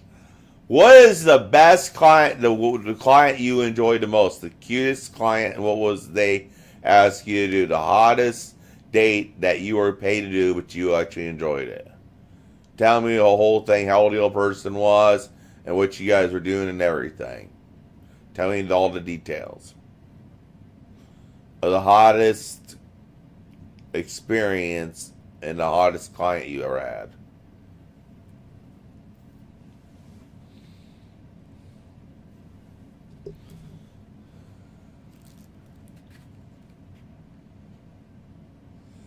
Oh my gosh.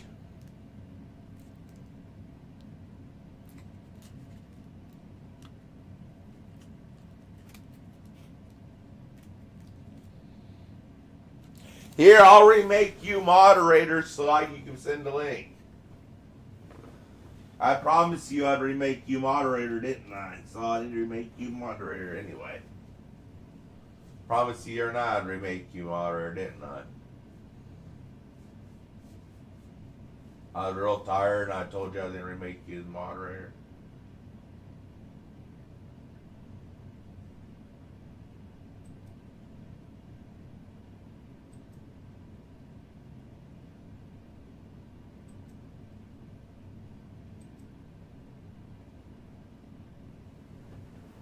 He used to be a moderator, Joey, so don't worry about it. Send me a link. Show everyone a link.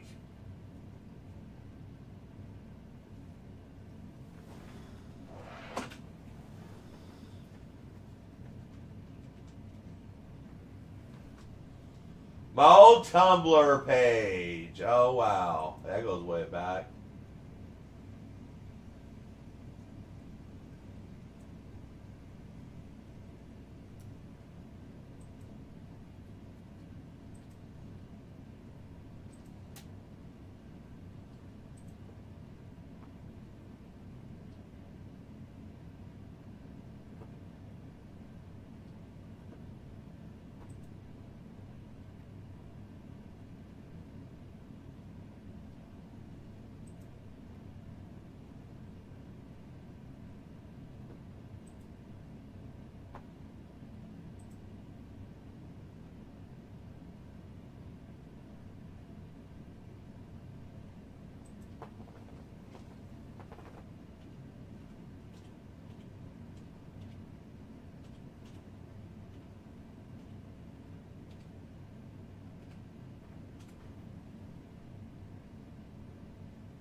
Yep.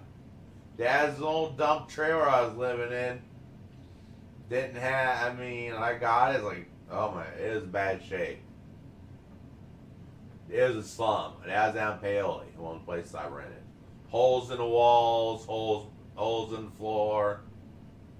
I lived in pretty rough places, Joey. I've been pretty poor. I tell you guys, I've been poor. I've been dirt poor. I've had bad conditions. And that makes me tougher. I say what doesn't kill you only makes you stranger and tougher. Like the Joker would always say, would say.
This one was in 2018.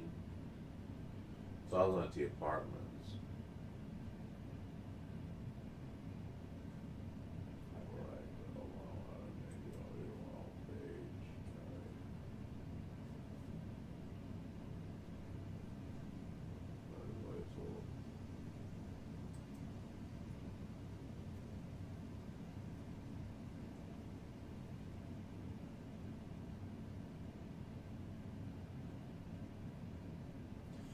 Some of that's from in Florida.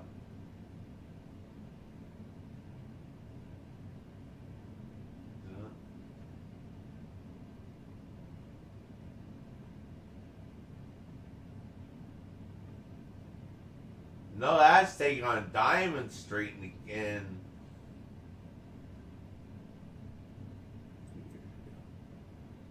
I was saying this part when I first moved in.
All right.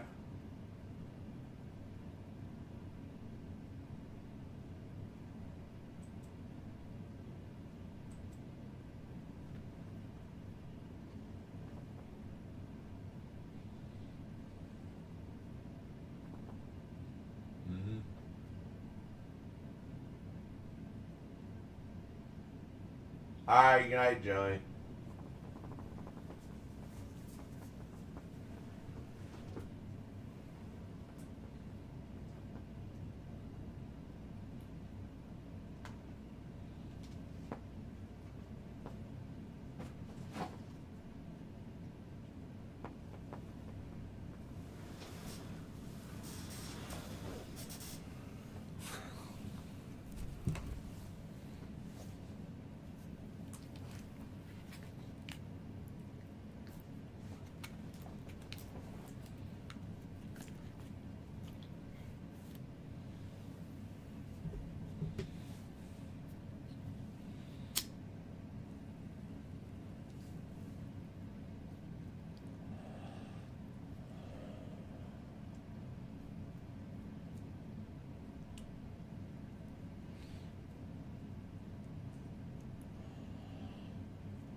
Hey, Flexburger, I'm gonna come down there in Atlanta, break in my buck, my friend. Then you can have permission from old master me to sag your pants. Tell any black studs they want to sag their pants, they had to get old permission from master by having me come and break those hot bucks in. I love it. I should start being going for white skinny black bottoms. Like the both black skinny tops and bottoms. Be versatile of skinny black thugs. And also you had to get daddy's permission to sag your pants. Or make daddy pay for that weed, or make daddy pay for the good stuff, for making them feel good. He made me feel good. Now you got daddy's ass.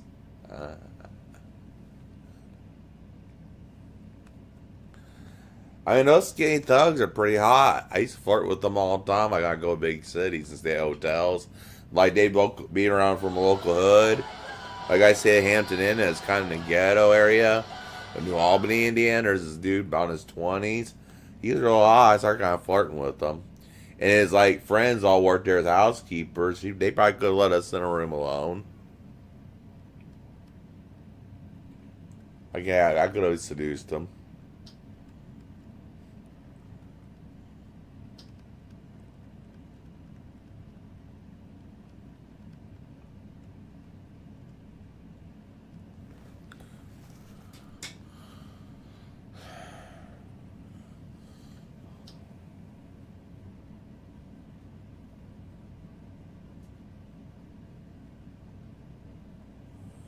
All right. Thanks.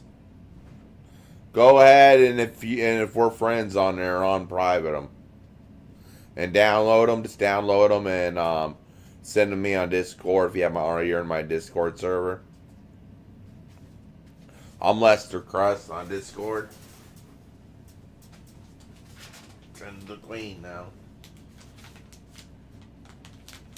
Hopefully it'll be small enough file I can download them. Or send them somehow where I can download them. Like, send me a file sharing cloud site, like something like in the cloud. A link was that site. You give them the link, you can download the videos. Give me a link that has them all in a WinZip folder. Put them in a zip file and send them by one of those, like, send them by the cloud, whatever. Like Google Cloud. Give me a link to your Google Cloud account.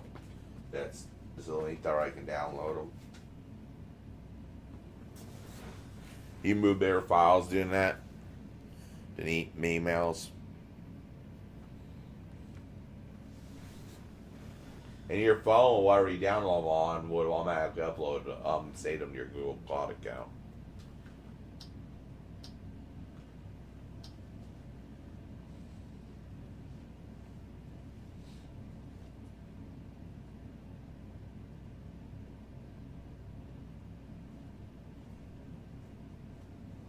I'm gonna watch. I want something better. I want to see how far I've come. How's that?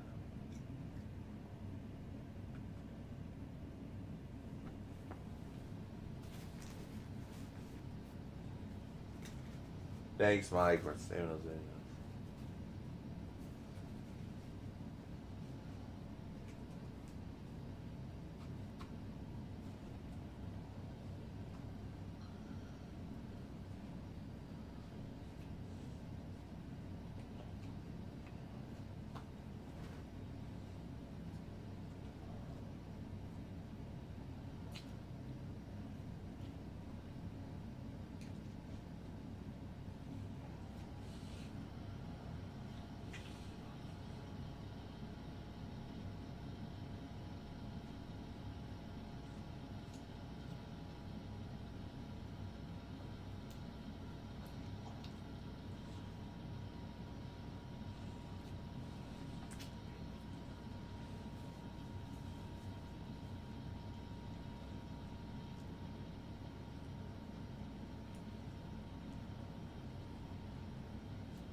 again.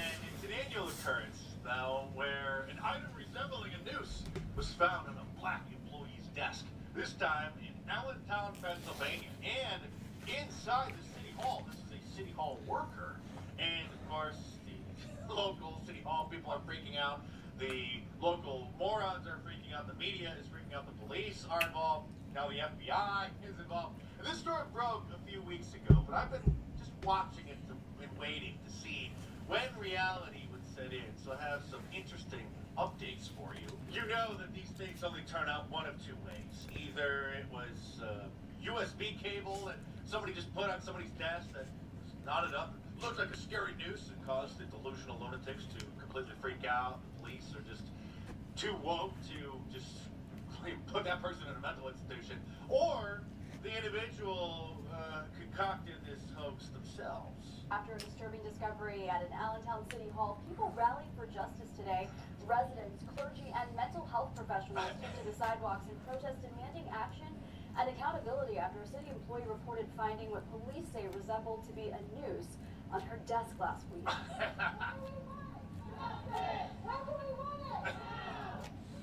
Speakers presented a list of demands to city officials, including that the incident should be investigated as a federal hate crime. Councilwoman C.C. Gerlach tells Action News that a member of Allentown's Department of Community and Economic Development made the disturbing discovery after the employee requested mediation for complaints about workplace discrimination. I actually spoke with a detective at the Allentown Police Department weeks ago as soon as this story broke. I didn't record the call because I live in a two-party consent state, so that would be illegal, but he wasn't giving any information, but he knew, based off of my questions, that I knew that he knew what this really was. Now, the Allentown police have got a search warrant to collect a DNA sample of the person who claims to be the victim of the noose. Turns out that person didn't want to willingly hand over their DNA so that they could be ruled out as a suspect, even though everybody else in the City Hall office willingly offered to turn over their DNA to rule them out. On January 15th, an FBI agent interviewed the employee. Throughout the interview, the agent noted several vague statements and deceptive answers that raised concern in the investigation. Shortly after the interview, the city employee called the agent and requested that the FBI discontinue the investigation into who put the noose on her desk. One of the questions I asked the detective was if it's discovered that this individual planted it themselves, if they would be charged with filing false police reports and making false statements to the police. And his answer was that would be up to the district attorney. So if we have a George Soros DA, and if this turns out to be a hoax, which obviously it looks like it is, then the DA is not going to actually press charges, and this is just going to quietly go away. Now, if that were the case, then we should make this a national story. We should put pressure on the district attorney to do the right thing, because we can't allow these George Soros funded DAs to keep letting criminals go free. Stay tuned, because there's plenty more to come in this video, but real quick, subscribe to my channel if you're new here, because you're not going to find information and analysis like this anywhere else. Of course, the most famous news hoax comes from Jesse Smollett, where even a black man on the jury just couldn't understand why he kept the noose around his neck the whole time and waited for police to show up before he removed it. Not to mention, it didn't make sense to anybody. Then he would leave his apartment to go get a Subway sandwich in the middle of the night in a polar vortex when it was negative 15 degrees outside. And how many dozen FBI agents and hundreds of man hours were wasted when Bubba Wallace's NASCAR news hoax broke, which any normal person with half a brain knew exactly what was going on. Before the FBI admitted the obvious of what happened, MSNBC attacked me for, well, saying the obvious on Twitter. There was, I guess inevitably, you have people like Dinesh D'Souza and Mark Dice and others who came out immediately and said, you know, that they think that this is all made up, that the noose, we didn't get to see the noose, we didn't get to see pictures of the noose, the picture we saw isn't really, it's, you know, basically questioning the legitimacy of the story, claiming somehow that this is a Jesse Smollett thing. That was obviously exactly what happened, sir. And my working theory, when I posted about it on Twitter, which is what they're talking about, was that it was an extinction cord that somebody just coiled up and hung on the wall somewhere.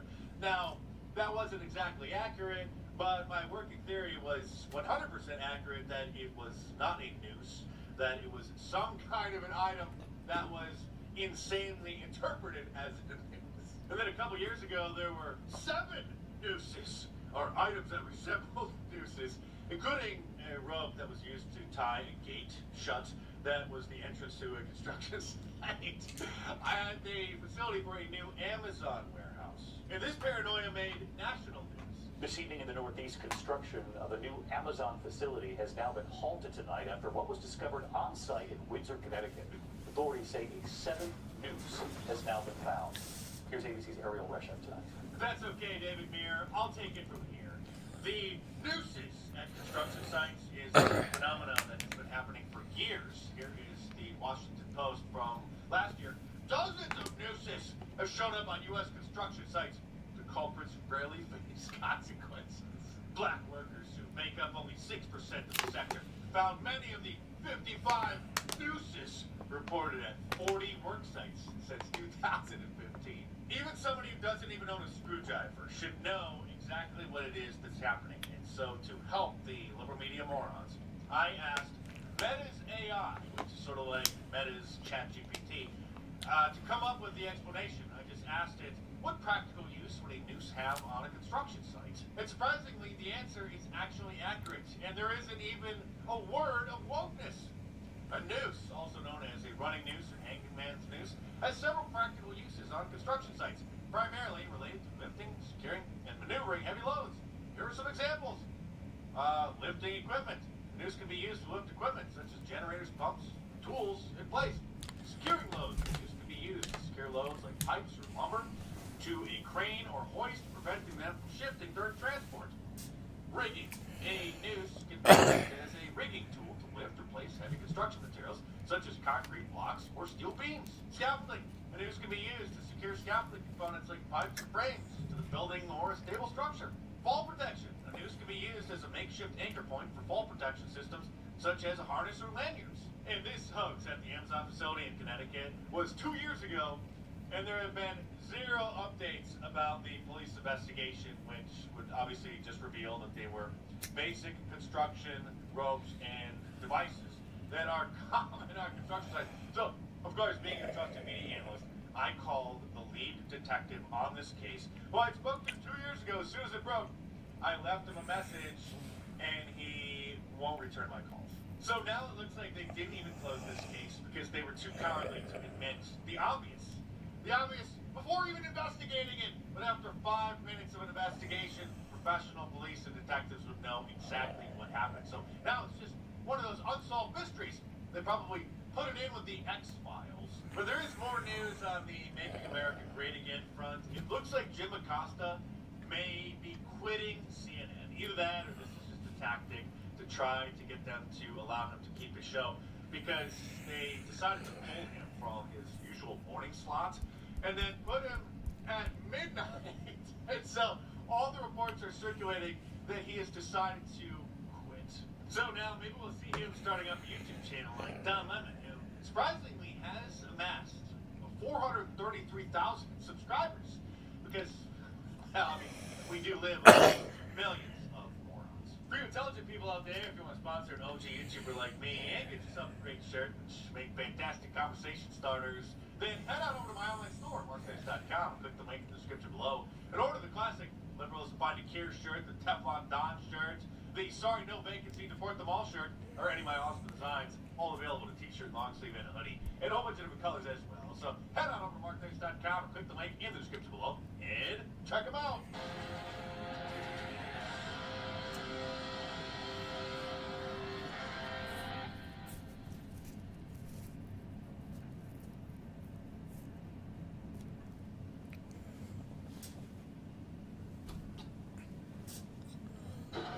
Good afternoon, everybody. How are we? Good to see all of you. It's an honor to be here with all of you. A lot of familiar faces in the room, a lot of new faces. And President Trump is back, and the golden age of America has most definitely begun. The Senate has already confirmed 5 of President Trump's exceptional cabinet nominees: Secretary of State Marco Rubio, Defense Secretary Pete Hegseth, CIA Director John Ratcliffe, Homeland Security Secretary Kristi Noem, and Treasury Secretary Scott Bessent. It is imperative that the Senate continues to confirm the remainder of the president's well-qualified nominees as quickly as possible. As you have seen during the past week, President Trump is hard at work fulfilling the promises that he made to the American people on the campaign trail. Since taking the oath of office, President Trump has taken more than 300 executive actions, secured nearly $1 trillion in U.S. investments, deported illegal alien rapists, gang members, and suspected terrorists from our homeland, and restored common sense to the federal government. I want to take a moment to go through some of these extraordinary actions. On day 1, President Trump declared a national emergency at our southern border to end the 4-year-long invasion of illegal aliens under the previous administration. Additionally, President Trump signed an executive order to end catch and release and finish construction of his effective border wall. By using every lever of his federal power, President Trump has sent a loud and clear message to the entire world. America will no longer tolerate illegal immigration, and this president expects that every nation on this planet will cooperate with the repatriation of their citizens. As proven by this weekend, when President Trump swiftly directed his team to issue harsh and effective sanctions and tariffs on the Colombian government, upon hearing they were denied a U.S. military aircraft full of their own citizens who were deported by this administration. Within hours, the Colombian government agreed to all of President Trump's demands, proving America is once again respected on the world stage. So, to foreign nationals who are thinking about trying to illegally enter the United States, think again. Under this president, you will be detained and you will be deported. Every day, Americans are safer because of the violent criminals that President Trump's administration is removing from our communities. On January 23rd, ICE New York arrested a Turkish national for entry without inspection who is a known or suspected terrorist. On January 23rd, ICE San Francisco arrested a citizen of Mexico unlawfully present in the United States who has been convicted of continuous sexual abuse of a child aged 14 years or younger. ICE St. Paul has arrested a citizen of Honduras who was convicted of 4th-degree criminal sexual conduct with a minor. ICE Buffalo arrested a citizen of Ecuador who has been convicted of rape. ICE Boston arrested a citizen of the Dominican Republic who has a criminal conviction for 2nd-degree murder. This criminal was convicted of murder for beating his pregnant wife to death in front of her 5-year-old son. And ICE St. Paul also arrested a citizen of Mexico who was convicted of possessing pornographic material of a minor on a work computer. These are the heinous individuals that this administration is removing from American communities every single day, and to the brave state and local law enforcement officers, CBP, and ICE agents who are helping in the facilitation of this deportation. How you doing, Lemmy?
VA got email we believe are protect. You first wrote about the JFK assassination.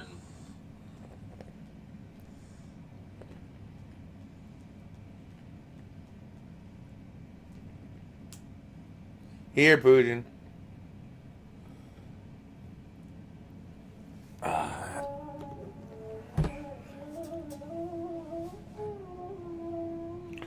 I might ask them if they have hookah at the tobacco store.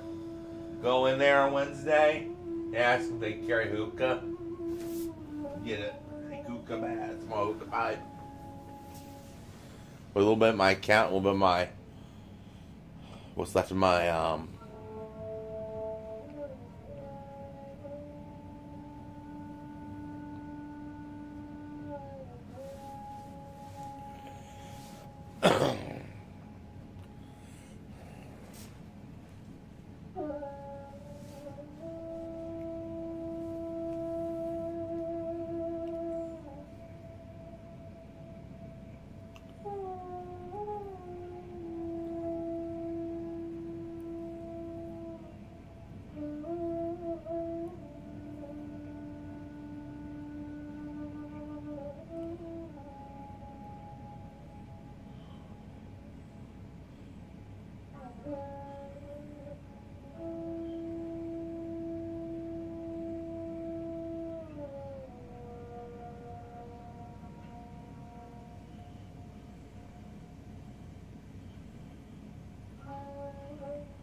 For most of us,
I'm a student, and I do a lot of research on the web.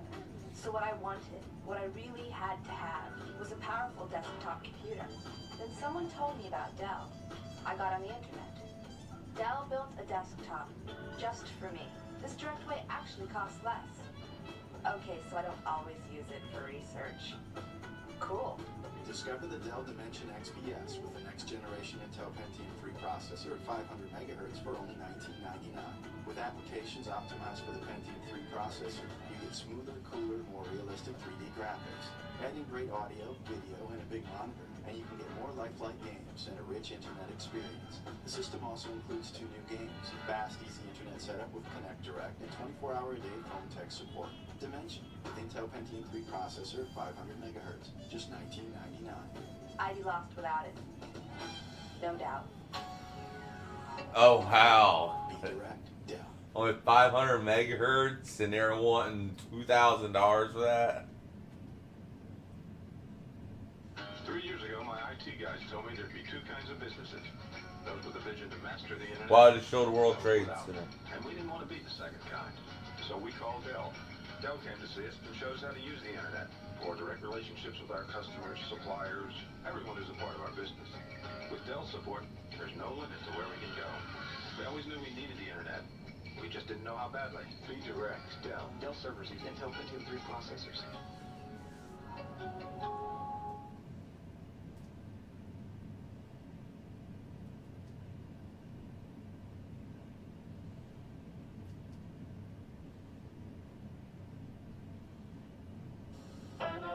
I'm a music major.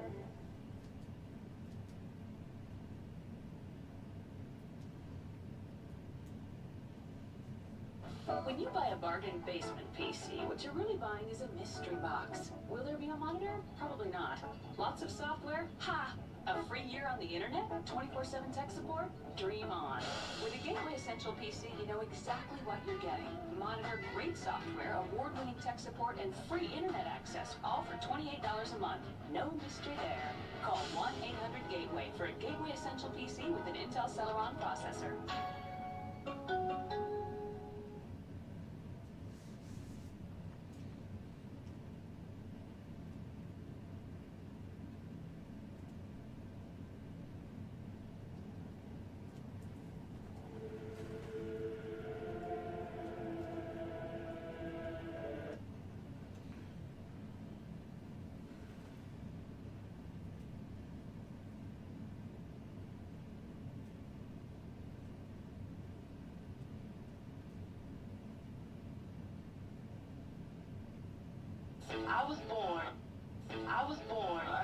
I was born to be bombarded by information. I was born to turn my mind over to the web. I was born to think. I was born to use a computer instead of a phone. I was born to be an internet junkie.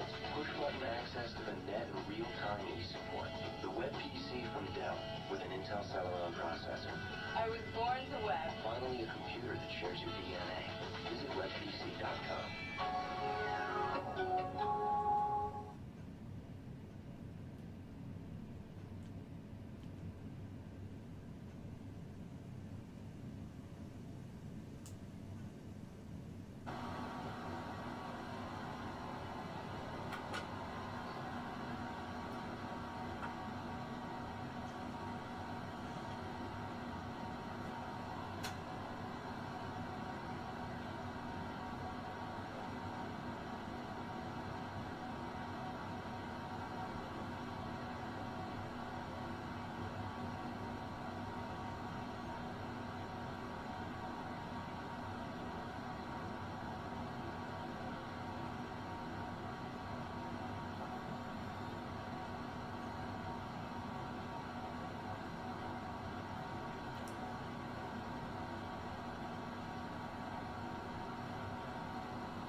Alexa, tell me about YouTuber Smoking Egg 28. Smoking Egg 28 is a YouTuber who is known for creating sketch comedy and playthrough videos. He has gained recognition for his humorous and creative content, which includes videos of him playing games such as Minecraft and Fortnite. Smoking Egg 28's channel has amassed a large following, with millions of subscribers tuning in to watch his videos.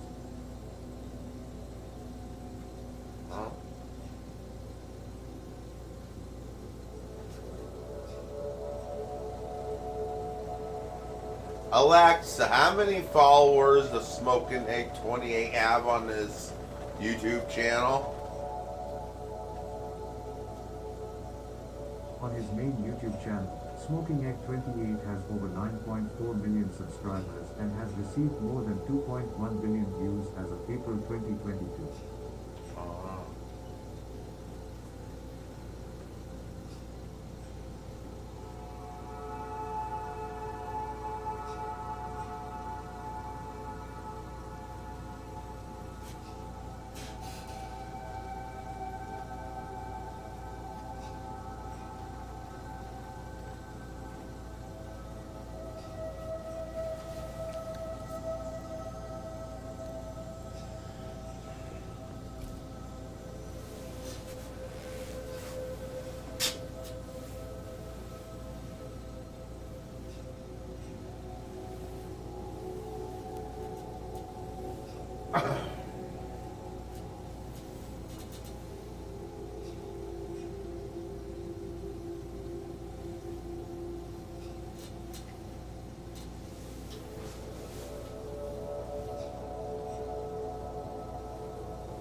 Canada. The queen of the courtroom is back. Judy Justice.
I answered an ad on Craigslist, looking to buy some military gear. It's all right here.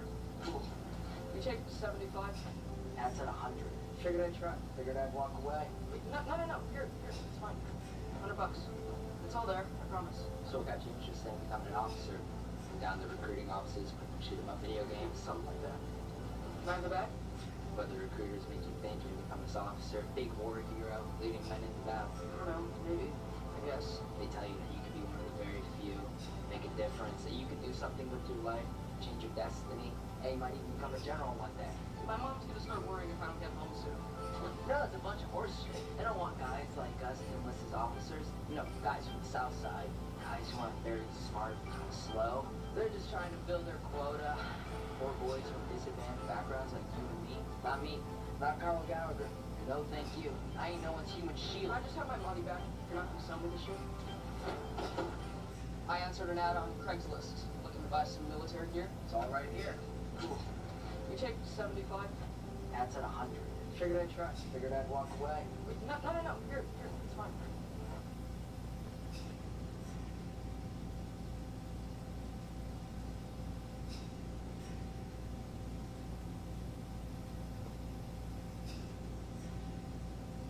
I can't go to population. I'm in really bad standing with my ex-gang. So I obviously was going to ask, Yeah. you're in Oregon, disciplinary safety issues or both? Safety. Yeah. And so it sounds like you, I'm guessing, dropped out of your game? Yeah, I have really a bad name with like the Polynesians, and it's just a really bad situation for me. I'm really not safe in Utah anymore, so that's another reason why I want to leave. I mean, I had my jaw broken April 10th of last year, 2 days after when I went to jail, so I had my jaw wired shut. I was in the infirmary for like 3 months, so if I go back to population, I'm sure the same thing will happen again. So I'm not trying to be in that situation. I'm fed up. I've been doing this for too long. I'm 27 years old now. I'm a man now, so it's just time to put away childish things. I'm done living reckless and childish, and it's just time to grow up. Like I said, I have a 3-year-old boy that absolutely needs me. And, you know, my father, I never met him. He's been in prison, and I used to tell myself I'd never be like him, and I'm a spitting image of him, and I'm not trying to be like that anymore. I can't go to the population. I'm in really bad standing with my ex-gang.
plant-based commercials.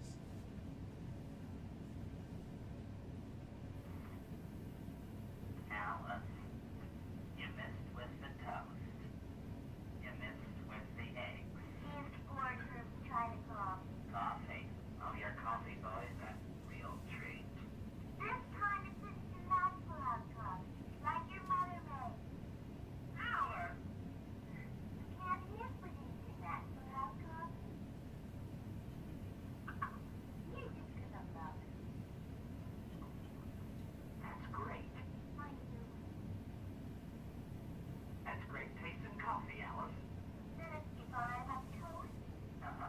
and about the eggs, Uh-huh. Just pour me another cup of that crazy coffee. can't live with instant not cloud coffee. Right? Great tasting coffee, Alice. It's another fine product of federal food.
I can't sleep.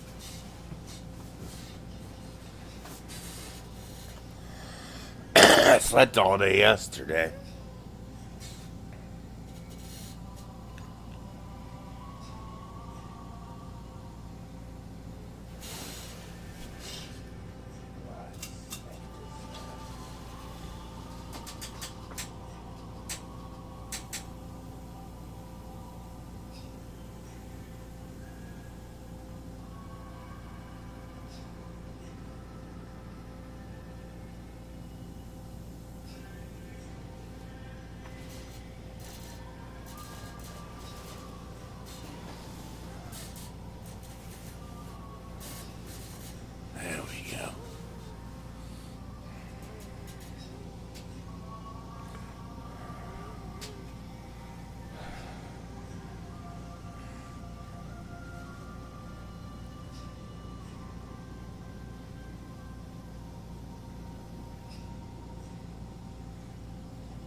two bad things almost happened.